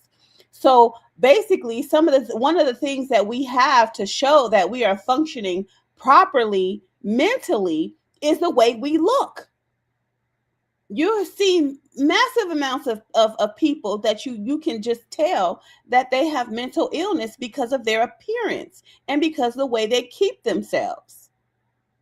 So it is important that, You do what makes you feel and look good, because if you don't, you're gonna look like you not all up there. You're not gonna look like you have all your marbles, or you're gonna look like your wires are crossed up there. So looks and the way we present ourselves has a lot to do with our mentality, right? And then in some instances, the way we present ourselves as women, it speaks to the type of attention we want to get. A prostitute is not going to wear a muumuu to go out and get some money, because that's not what's going to get her any money. She's going to dress according to what she knows is going to get her some money, right? Women, sophisticated women, they're going to dress for the type of attention that they want. They want more sophisticated, more gentlemanly attention, right? So there's a lot to do with the way we look. We do it for, like you said, a massive amount of reasons, but the number one reason is because we want to like what we see when we look in the fucking mirror, and we want people to like what they see when they look at us. There's a type for every man out there. There's a type for every woman out there. And so we're not gonna all just be looking all the fucking same, because men don't want all the same type of a woman. Some men like a woman that's risque with a short skirt on to where she can't bend over and kneel down. Some men like a woman in a long skirt to where she looks nice and modest. And truth be told, men don't want to look at a woman in a long flowy dress. He want to see her in a short skirt because he want to visualize some things. So it's not just the woman, it's men as well. And the thing that I don't like about this is that when women come and ask him, he deflects from the man and puts it all on the woman, not realizing or not wanting to be truthful in the fact that men have a lot to do with the way women present themselves. Sir, ma'am. Because you understand that people are going to look at you and view you in a certain way. That's why. And we all do it. I do it. I do things for women. The difference is, let me finish my point. Let me finish. We can disagree all day, but one of us is arguing with facts and one of us is arguing with feelings. But the thing is, I can say let me finish my point. Let me finish my point. The thing is, men can be honest in what the things that we do for women. Men do things for women. We 100% do. The difference is, women, y'all have become so anti-male because you couldn't make good decisions with your vagina. You couldn't make good decisions on the guys that you chose, that you have this disdain towards men, when the disdain is really for. I mean, here's the thing.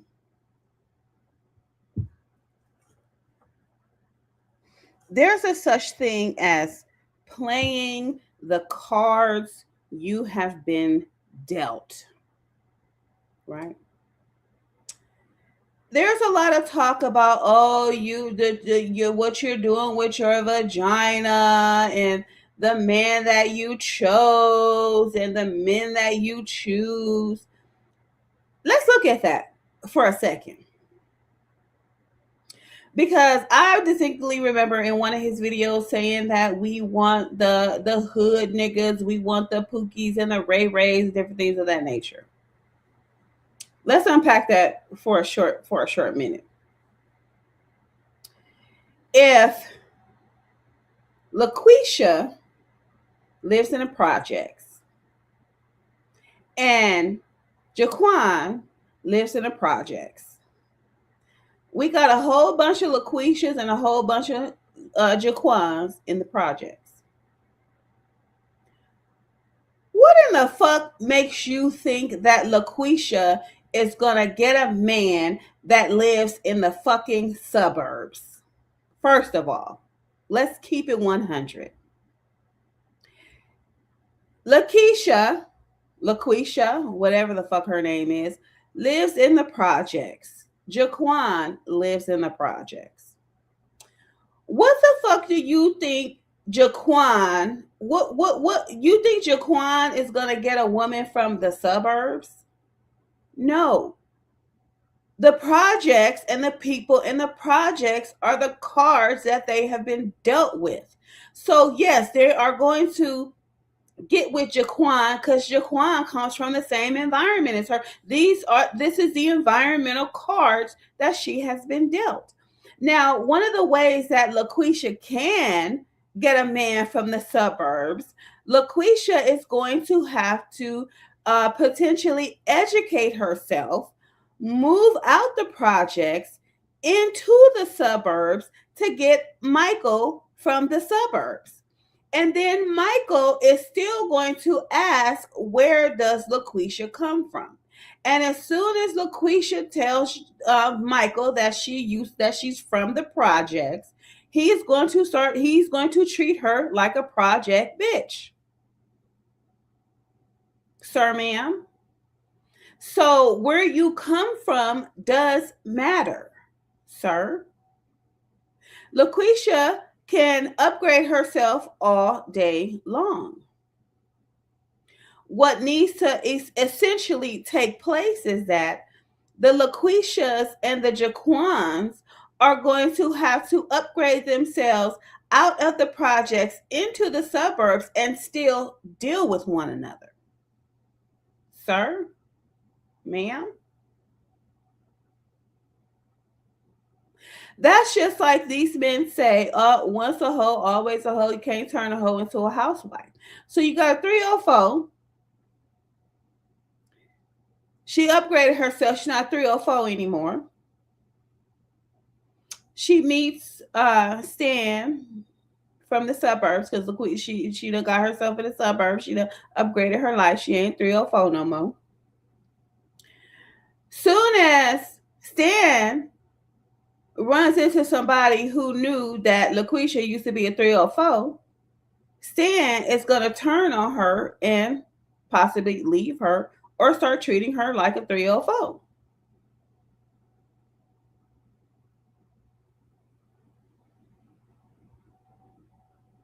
So all of this, you did this with your vagina, and you picked the wrong man, and you should have chose better. No, there is no choosing better, sir.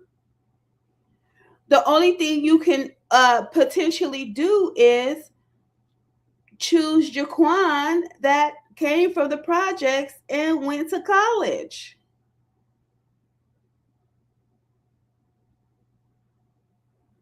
He's still only going to be good enough for LaQuisha.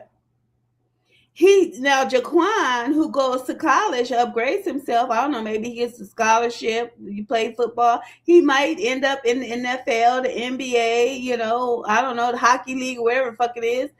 But remember, he still comes from the projects. So even if he gets with Melissa from the suburbs, the Jaquan in him from the projects is going to creep his head out, as evidenced by these fucking relationships with Melissa's don't work out in the end, because he always ends up being a project Jaquan. Cheating, getting hooked on porn, paying for pussy. It's not going to work out. So it has nothing to do with managing or she did this with her vagina. No, she played the cards that she was dealt with. Now, the fact of the matter is that, does LaQuisha accept the cards that she has been dealt? It doesn't mean that just because Stan comes from the suburbs and he gets with Melissa from the suburbs, Stan's still gonna cheat. He's still gonna cheat. You know why? Because at the end of the day,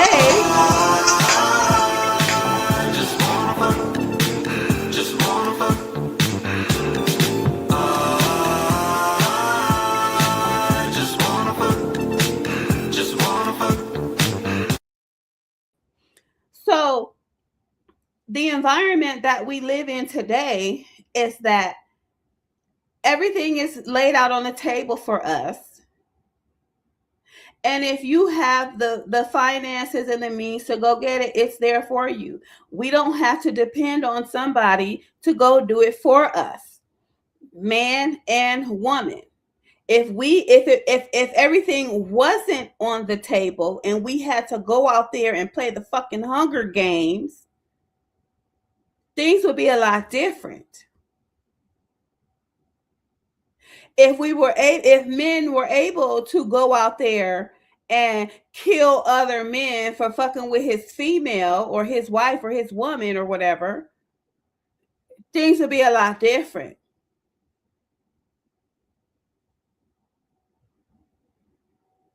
If the government wasn't around with food stamps and welfare and different things of that nature, and these men had to actually feed the children, and the wife or the woman that they got into a relationship with or are with,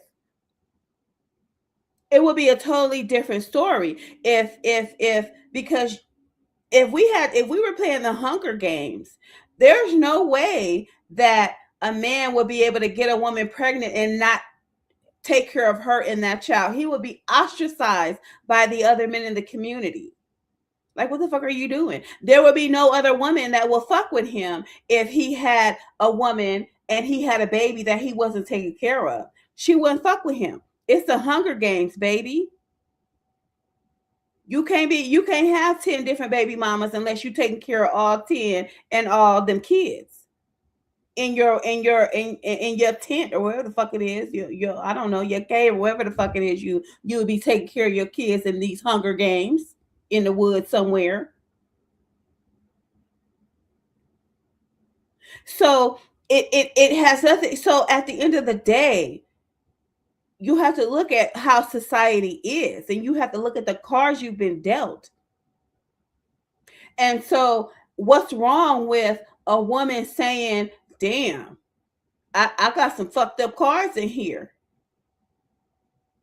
I'm just not gonna fucking play the hand. I'm not gonna fuck with you niggas. I'm not gonna fuck with you bitches.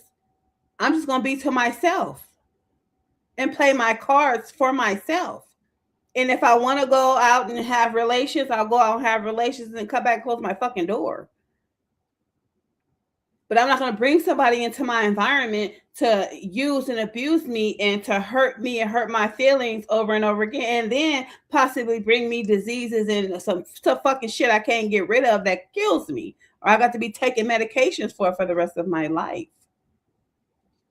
So it's that bad out there, ladies. You know the end result. The end result is you're going to get cheated on. You're going to get used. You're going to get abused. These men are not here to be faithful to you. It's a form of a hunger game. Some men hunger for pussy. Some men hunger for a place to stay. Some men hunger to control women. Some men hunger to tie them down with babies. Right? Some men hunger to drive your car. Some men hunger to live in your home. Some men hunger for you to feed them. What type of nigga are you dealing with? There are some men hunger to take care of a woman and some kids. There are some men that hunger for a relationship, and some men hunger to be faithful. What type of man are you dealing with? And if you don't come from the environment where a person has the same morals and values than you, or they got better morals and values with you that you can take on, baby, you might as well hang it up and leave it alone. So there's nothing wrong with waking up and figuring out who you are and doing the things that you want and living your life for yourself and maybe your kids. But you can't just live your life for other people. You have to live your life for yourself too. Or what the fuck? What's the fun in that? For yourself because you're insecure. It's not all men's fault for the fact that you couldn't choose a good man. It's your fault. It's nobody else's. A good man. A good man. There's There's no such thing. Just like there's no such thing as love. There's no such thing as a good man, because people do and be who they are according to the times, according to what's going on.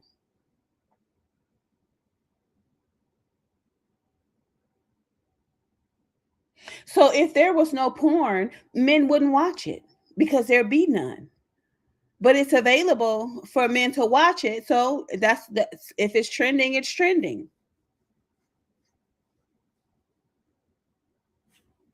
I'm just saying. Fault but yours. There are 20 million black men in the U.S. There are like what 150 million men in general in the U.S. or something like that. So with that being the case, it's not all men's fault. It's not Dan in Arkansas who works at fucking CVS. It's not his fault why women do anything, right? It's your fault for the type of men that you choose and the type of woman that you are.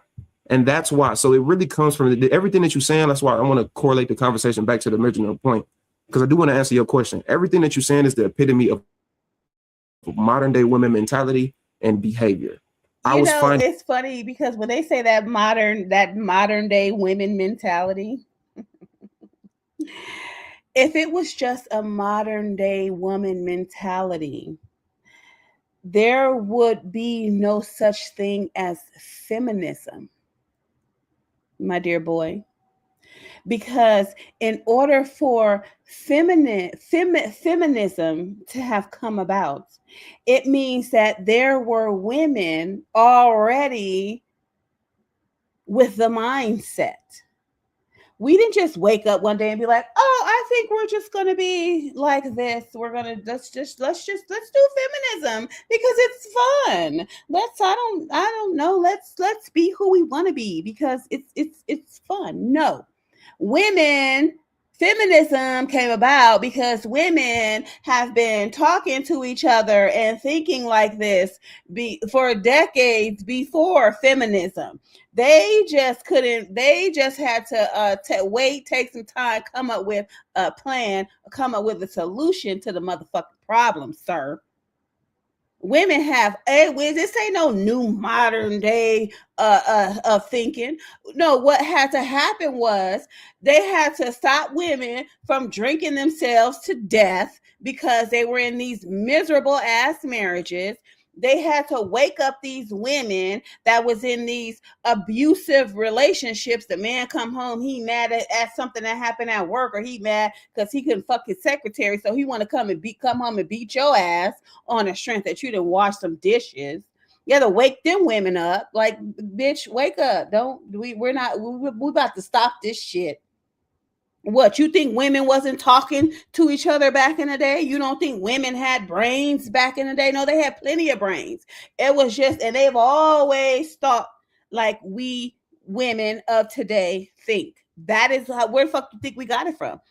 I don't know. You think we got it from? I don't know from what. Where do you think we got it from? This is not modern day women. This is women. Period.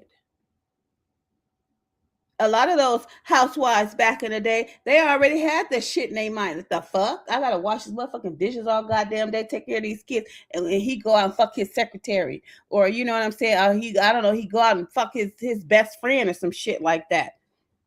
These niggas been ass fucking and doing all kind of shit for decades. This ain't none of this new. They've been on a download. This ain't nothing new. Modern day. It's nothing new. Women have always thought like this.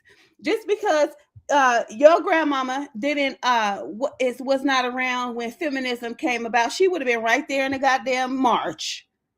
She would have been right there burning her fucking bra. All women thought like that. All of them. And that's why we think like this today. It's new to you, motherfuckers. Because they hid themselves so they wouldn't get beat, left, keep the household happy, raise the kids right. They always thought like this. They just hid it very well. Had y'all thinking y'all was the shit. Had y'all thinking y'all was just mandingo, taking care of the household. You the man, you the provider. They was like, this dumb motherfucker. Look at his stupid ass. Look at silly over there. That's what they was saying. And they was like, man, we gotta get up out this shit. We gotta get. They got together, honey, and they was like, no, how we about to do this? While y'all thought we was just having tea and croquettes and shit, croissants and stuff, you know what I'm saying? And girls' dinner party and tea parties and shit, like them bitches was planning. Because they didn't just wake up one day and be like, okay, we want this. No, they planned. They always thought like this. They always thought for women's freedom. After being stuck in the house with you niggas for decades, they was like, oh hell no, we got to change this. We always thought like this. What are you talking about? Myself, I'm a divorcee. I went through this. I was on a healing journey. What do men want? I don't know what men want. My friends this, and I went through this, and I don't have to. You don't have to do none of that shit. Like I said earlier, our grandmothers and great grandmothers, they didn't have to have sex with 15 niggas, and they didn't have to be dealing with. They didn't have to have sex with 15 niggas, but they wanted to. that little penis they had at home, they was like, oh God, can somebody say, like, oh my God, he really think he up in here pumping. Only thing he pumping out is sperm for all these 13 fucking kids I got. Couldn't fuck worth a lick. She wished she could have fucked 15 different niggas.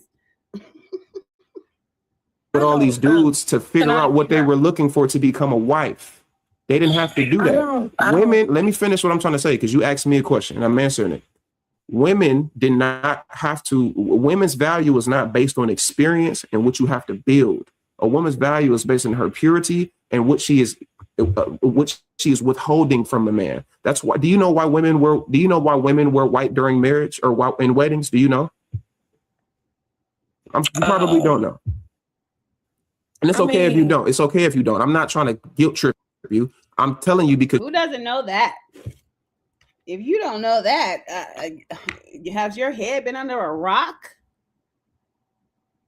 Your head must have been under a rock if you didn't know that. It's supposed to be a symbol of being a virgin, yes, or untouched or pure. Absolutely. It was a symbol of being a virgin. Women's value is based on their purity and their chastity. That's why women wear makeup. That's why women want to look younger. That's why women get collagen. No, makeup actually makes you look older, sir. Makeup makes you look like an older, sophisticated woman. Why do you think Little Kim and Foxy Brown and all these young 16-year-olds that started out in the music industry, why do you think they wore makeup and more adult clothes that a 16-year-old wouldn't wear? See, they're not telling you that behind the scenes with these singers, they're not telling you their age. They dress them up to look like they were 25 and older. And the only people who really knew their age was the people who signed them, the people who were around them and their families, the people who went to school with them. That's it. Everybody else, we thought Foxy Brown was at least 18 when she started in the music industry. We thought Little Kim was 18 when she started in the music industry. You understand what I'm saying? So no, they wear the makeup because it makes them look older, sir. That's why women try to remove wrinkles, and that's why women use filters on their faces, because they understand, whether they want to agree to it or not, everything that y'all do is to push your main value of yourself, which is to look more attractive, to look younger, to look more pure, to not tell your body count. That's why if a man asks your body count, he's controlling, narcissistic, and insecure. And it's really, no, it's a natural order, because men don't want a woman with a high body count. All of these things are built off of biology. Now, I want to answer your question. I just wanted to make that just the point that you was making. Now I want to answer your main question. The main question that you had was, what do men want? It's very simple. Men want women that are attractive, that are feminine, that are soft, that are nurturing, that wants to be a wife and a mother. Now, when I say men, I'm not. He wants you young and dumb. That's what he wants. He wants you young, dumb, and inexperienced, because when he gets on top of you and starts humping and dumping, you be like, this nigga, what? I done had better than this. This nigga don't know what he doing. They don't want you to know that they can't fuck. First of all, that's first and foremost, because a lot of them don't know how, right? A lot of them don't know how to please a woman. So the less men you have, the less you know how to be pleased. It's still women out here who's never had an orgasm because her man don't know how to get her there. The bottom of the barrel men. I'm talking about the men that the women want, which is the above average man. I'm not talking about Dan that work at fucking Dave and Buster's making $14 an hour. I'm not talking about him, because you don't want him. None of y'all women want him. I'm talking about the 6'1" dark skinned man with the beard, with the six pack, you know, that drive the nice car and works in corporate America. That's fucking everything in his path. Y'all want him? Y'all want him? Because these macho men, they think they too good for one woman. They need to spread the love. Hey, and if that's how he feel, by all means do it. But the problem comes in where he wants to lock down a woman like she's an animal and then still go out there and screw the other animals. Yeah, that guy, which y'all think exists because he got to be a hood nigga too, and he got to be a child of God, and he got to be a virgin. Yeah, the super nigga, unicorn nigga that y'all want. I know. That man wants his woman to be soft, feminine, nurturing, attractive, submissive, and not be with other dudes, not be half naked on the internet, not wear fake hair, not be outside in the club, not have tattoos, not be drinking and smoking and having male friends. Yeah, the unicorn that he wants, the unicorn woman that he wants, the unicorn woman that he wants, because he's delusional. Because see, all women wake up. All women wake up, whether they want to wake up or not. All of them wake up. Some of them are forced to wake up because that man ends up in jail because he done beat her so bad she ends up in the hospital. He ends up in jail. Woke her up. Whether she woke up because she found out you was cheating on her, she woke her up. All women wake up. So that unicorn woman that he's looking for, not be cool with exes, not operate in this hyper modern day society woman culture. The problem is most men don't come out and say these things. And I'm gonna let you speak. It's the last point I'm gonna make. The problem is most men don't come out and say these things because if they do, they're controlling, narcissist, insecure. They're all of these negative terms. And they're delusional. So we want a unicorn and y'all want a unicorn. Unicorns don't exist. Now what do? They DL, they hate women, they hate their mothers who hurt you. It turns into a shaming tactic instead of actually listening to understand why men feel this way. If something is consistent across the board, it's probably not much of a personal thing. It's probably something that's pretty general. So it's not a personal insecurity why women want a man that's taller than themselves. Is it because, oh, she's 5'2"? Why does she want a man that's taller than 5'2"? Oh, all women feel this way. Or at least 90% of them feel this way. Oh, is it because they're insecure? It's because she just insecure? Nah, it's a natural proclivity because women want to protect her. Because women procreate, women have babies, women get pregnant. And they need to choose a man that is going to further push their DNA so they can be protected. Okay. That's why. Okay. Now you can go. I don't have issue with men at all. I don't hate all men. I love men. I love strong black men at that. I would never date outside of my race. It's just not my thing. I need a king because I'm a queen. I'm very sure of myself. I don't doubt myself at all. I don't agree with everything you said about, the makeup and why women wear it and what they're trying to push. No, but I'm a woman and you're a man. You're going to think like a man and I'm going to think like a woman. So that's fine. I think it's just truth and feelings, but go ahead. I mean, it's not like I'm a woman and I can speak for myself. And I'm pretty sure a lot of women in the chat as well. Like some things are literally because. See, here's another issue. They don't want women to be individuals. I'm an individual. I'm a type. I have my own thoughts. I don't think like every woman out there. Maybe there's a few women that think like me, right? But they don't want us to view ourselves as an individual. They want to group us with all the women that they have come in contact with what they think a woman is. They don't listen to a woman speak on her individuality because it challenges their thoughts about all women, right? They want to group you in a basket with all the women. We're not all alike. The only thing we all have alike is a vagina and some breasts and a womb. As far as brain functioning, we don't all think alike. But they don't want to say this because then they have to view us as an individual. They have to bring their eyes up from our vagina and up from our breasts all the way to our eyes and our brains and look at us as individuals. Right now, all these men see is a talking vagina. That's all they see is a talking vagina.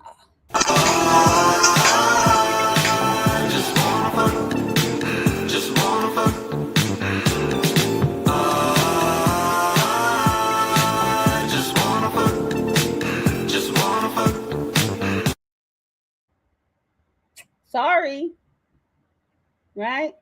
It forces them to have to talk to us to get to know us. Because if they can think that all women are the same and all women do the same things, they don't have to talk to us because they feel like they're just going to get the same thing from all of us. So it allows them to escape the conversation with the woman. Right? If we were all housewives, if we were all submissive, if we all only screwed our man, if we all no women did porn, it would be, I mean, these men would go crazy. They would go crazy.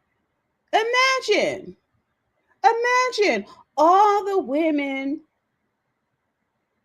that just stuck to their relationships.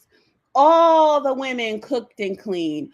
All the women only kept their legs close to one man. There were no 304s in the world. Men would go crazy. There's no strippers. All women dressed modestly. You couldn't see the shape of no women. This is probably what's going on, with the hijab, the women who wear the hijab, that culture. You know what I'm saying? That culture. You're beheaded if you sleep with a man and you're not married, embarrass the family like that, shame the family like that. What dude, what would you guys do? So it doesn't, at the end of the day, it doesn't make any sense. Men don't want, that's not what they want. They're lying. First of all, they're lying. They don't want a wife. They don't want a submissive woman. They don't want a woman that just cooks, cleans, sucks, fucks, take care of the kids. That's not what they want. Because if it's what they wanted, then they would not cheat. All women are willing to do that, except for the 304s. Every woman is ready and willing to stay home, wash dishes, cook, clean, suck and fuck, and do what they man wants them to do and be submissive. But you know what? That's not what men want. They want the 304. They want the woman in the short skirt. They want the woman with the eyelashes. They want the woman with the weave. They want the woman in suggestive clothing. They want the woman hanging out at the clubs. They want the woman in the strip club. This is what they want. They're lying. Because what they're saying and what we're seeing is two different things. Because if you once they get that woman, what happens? They still cheat. They don't even know what they want. They are lying. Because if you saying, oh, we don't want her to have tattoos, we want her to be submissive, we want her to take care of the home, we want her to take care of the kids, we want her to take care of us. Okay, then why the fuck do you have a side chick that looks like a 304?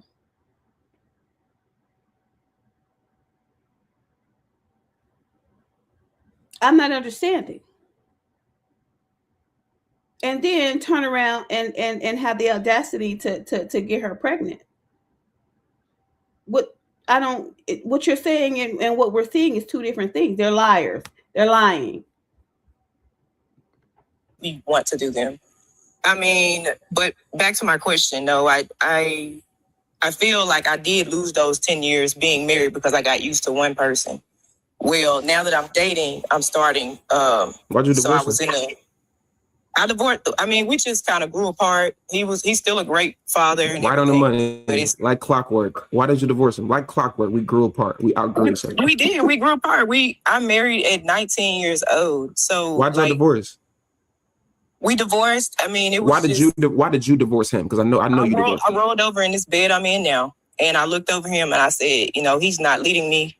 Every door that I feel like has opened since I've met him, it's been because I went to open it.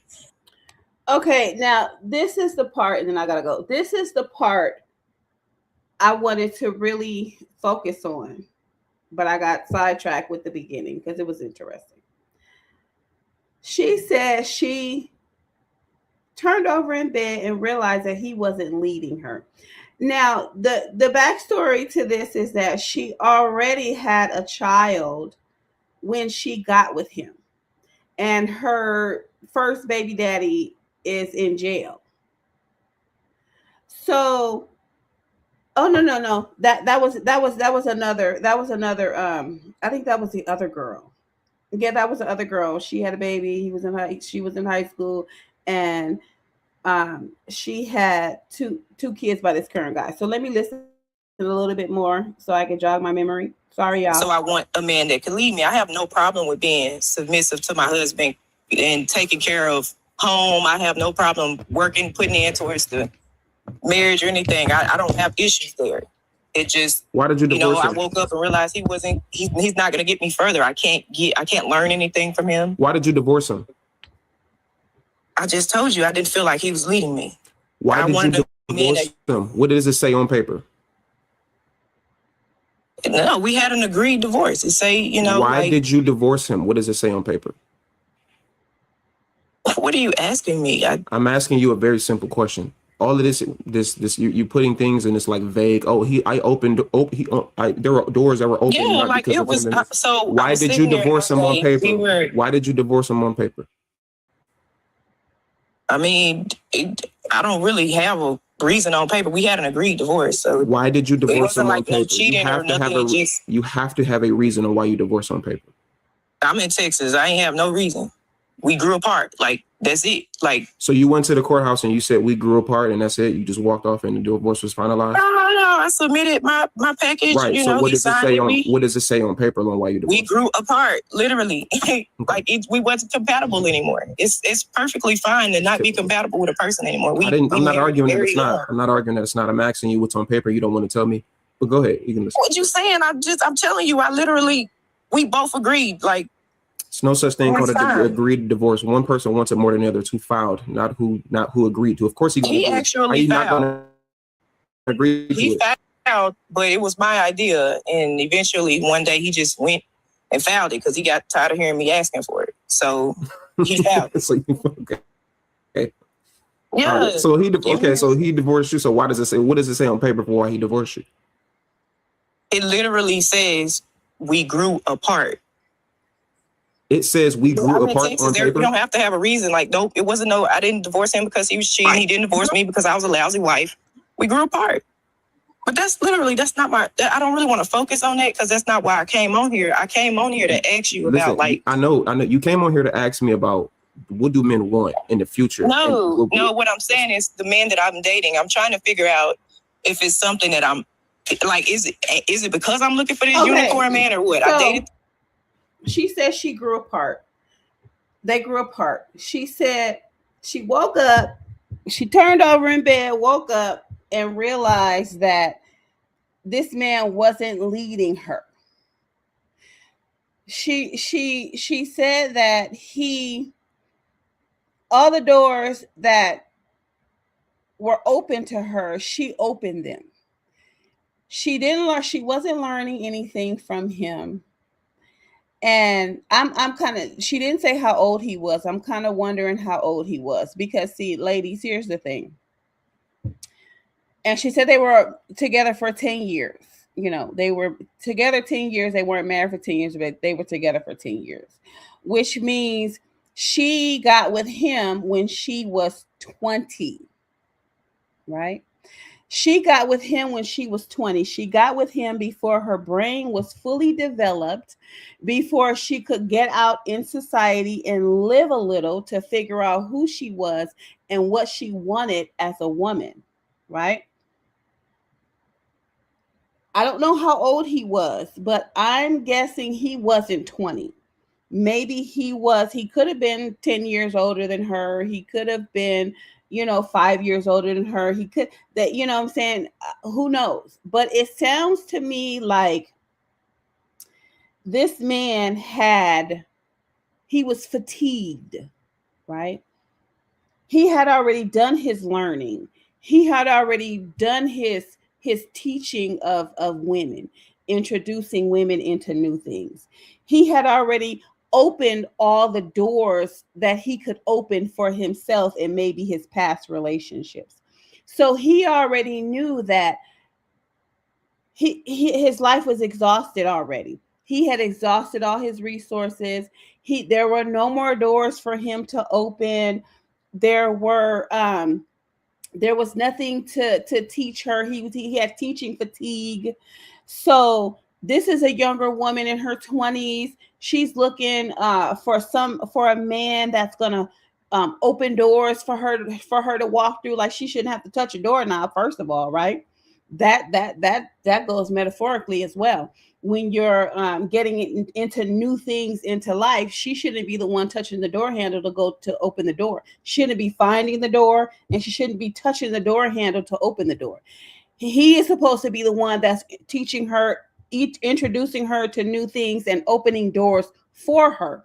So she was saying she had to open her own doors, and she just woke up and was like, what the fuck do I need him for? If he's not doing anything for me, he's not teaching me anything, he's not opening any doors for me, he's not introducing me into any new things. So I've basically been coasting with this man and not learning anything from him, having to get everything on my own and do everything on my own. So why would, after now I've woken up and I see that this is a dead end path for me. This man has nothing for me. He's fatigued. He's tired. He needs to be with a woman who's also fatigued and has already opened, has already had all those doors opened up for her. And she's not looking to open any new doors. She's not looking to learn any new things. She's not looking to be introduced into any new things because there's nothing else for her to be introduced to. She's done it. That's the type of woman he needs.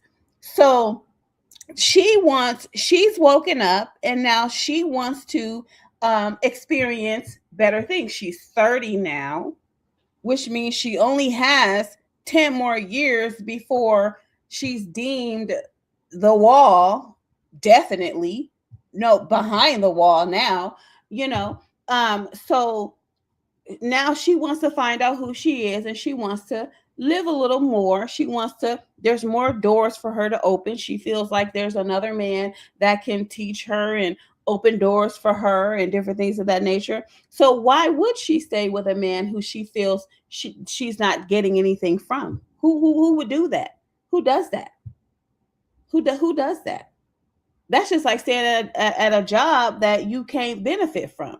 The only thing you're doing is being able to pay your bills and drive the same raggedy ass car for the next 10, 15 years. Can't get no new furniture. You can't get a better living environment. You can't put yourself in a better living environment from this job. You can't do shit. You can't go to school. Can't pay for shit. You can only pay for the bare basics. Why the fuck would you stay on that job or not get another job to complement the income? Who does that? That's stupid. That's stupid. So they want you to, you choose him, you stay with him. Bullshit. Who does that? The fuck? No, we're not doing that. We don't have to do that anymore. That's why women drank themselves to death in the past.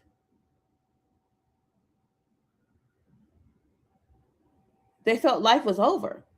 I'm waking up to the same shit every day. Cook, clean, suck, fuck. Cook, clean, suck, fuck. Cook, clean, suck, fuck. Cook, clean, suck, fuck. This man is out here living life. He's having social interactions with friends. He's going on business meetings. He's going business dinners. He's going to the bars with his friends. He gets to fuck his secretaries. He gets to cheat and have side chicks and different things of that nature. And all I get to do is cook, clean, suck, and fuck. Cook, clean, suck, and fuck. Cook, clean, suck, and fuck. I can't even go to school. Can't better myself. I can't have my own bank account, can't hold my own money, can't own no property. Like, who the fuck wants to live like that?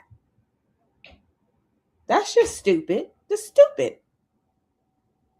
They want you to be stupid. And they want you to give, they didn't birth you. That's not your daddy. You didn't come from his sperm. That's not your daddy. So you don't have, your mama birthed you. Why the fuck does a woman have to sit and give her life to a man that's not even doing right? That doesn't make any fucking sense. Like, who does that? Dumbass. And then they don't even want to give you their life. While you done gave him your shit all your life, all who you are, he out here experiencing all kinds of shit. Man, go search for that unicorn, dude. Well, this is the problem. Hold on, stop right there. This is the problem. When y'all ask for advice, y'all never want to take accountability and look in the mirror first. What I don't do with any woman that comes up on here, when y'all ask me for advice, the first thing that I say, and anybody that watched me, y'all notice, the first thing that I say is, what happened with your last relationship and how did it end? That's what I ask, because 9 times out of 10, don't worry about it. The fucking shit ended. It ended. Who gives a fuck? I'm on to new, bigger, and better things. Why do I need to go revisit the past? I'm on to new and bigger, better things. And if anything doesn't align with what I currently want, I'm not going to fuck with it. Fuck him from the past. The fuck? She told him she had to open her own doors. She was not learning from him. He was not teaching her anything. She woke up and had an epiphany. There's more to life than this boring ass nigga that don't got nothing for me but some dick. It's not enough. There does come a time in a woman's life where dick and attention is not enough. We want more. We're human beings. We have brains. We need to grow. We need to thrive. We need to be introduced into new things.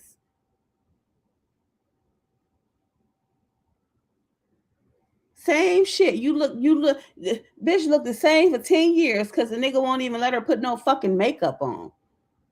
She wearing the same type of clothes for 10 years because he don't want her to look better than him. Or he don't want her to look attractive and attract a man who really want to do some shit for her. This is the problem. And women are not dealing with that shit anymore. We don't have to stay with you. Even if we do fuck 5 niggas in the same night, what fucking business is it of yours? It's not. It's none of your business. You go chase your unicorns. You go chase a unicorn that you know doesn't exist.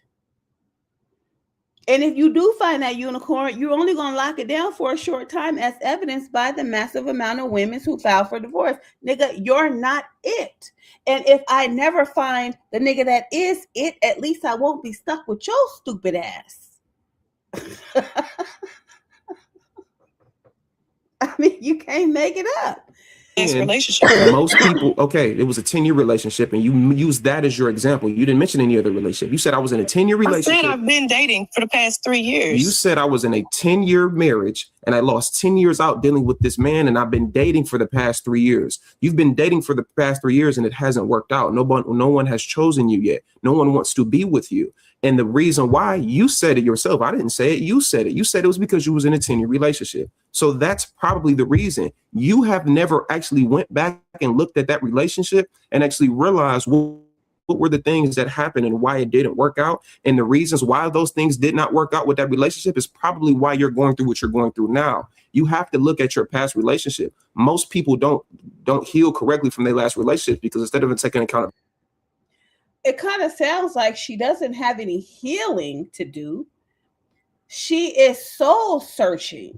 So she's not ready to get into another relationship because she got out of that 10-year relationship and she's been dating for the past 3 years. So she lost sight of the goal. The goal was to not leave that 10-year relationship.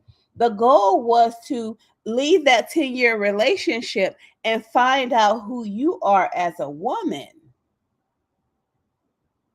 And then once you realize that, then you will realize the type of man you need or want that could potentially open some doors. But here's the thing, ladies. You're expecting these men, these black men, to open doors for you that they don't have access to. They're just doors that black men cannot open because of their stupidity and the way they live their lives and the way the black community is. So you're still looking for a unicorn. You're looking for a man to open doors for you that he doesn't have access to. You probably weren't learning anything from him because he had nothing to teach. You have to look at his background. You have to look at his educational background, his educational level. You have to look at his capabilities. Is he capable of opening doors for you? He probably wasn't capable. We think that these men are not educated. You have to look at the man's educational level. If he don't know nothing, what is he ain't gonna teach you nothing? So that's another thing that these women fail to understand and realize. The guy, I wish I would have kept that video, that Facebook video. He said, ladies, you're texting these guys these long texts. And then when he responds, okay, you get mad. He was like, the nigga can't read. This is why he's texting you, okay. You have sent him a long text message and he can't read. All he know how to spell is okay. It's not that he's dismissing your feelings or he doesn't care about you. He can't read.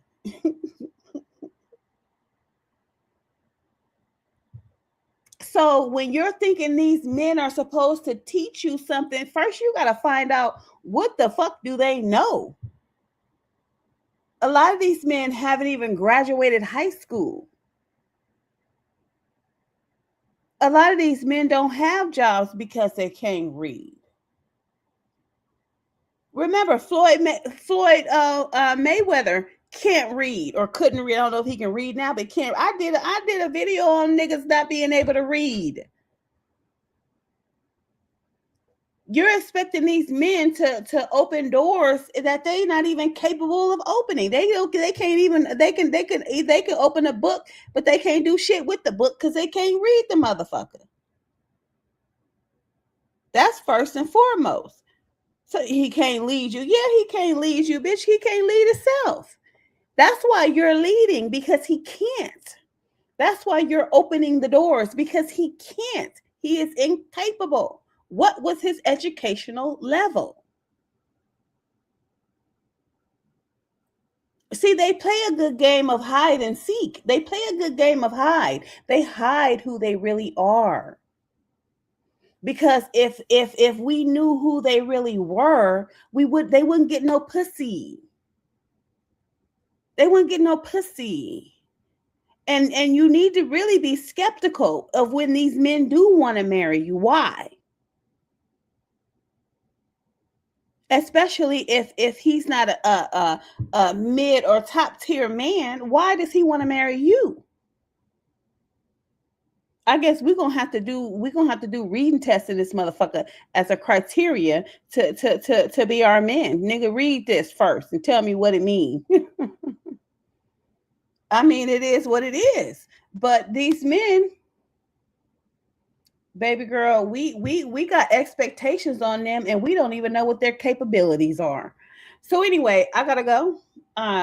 It was nice, being on here. I'm up at 4 a.m. I just got energy. I know why, but I got so much energy, it feels good. And yeah, I'm going to see y'all at another time. Baby,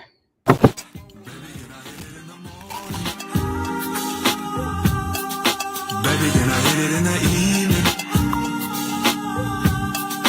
Baby, can I hit it at lunchtime?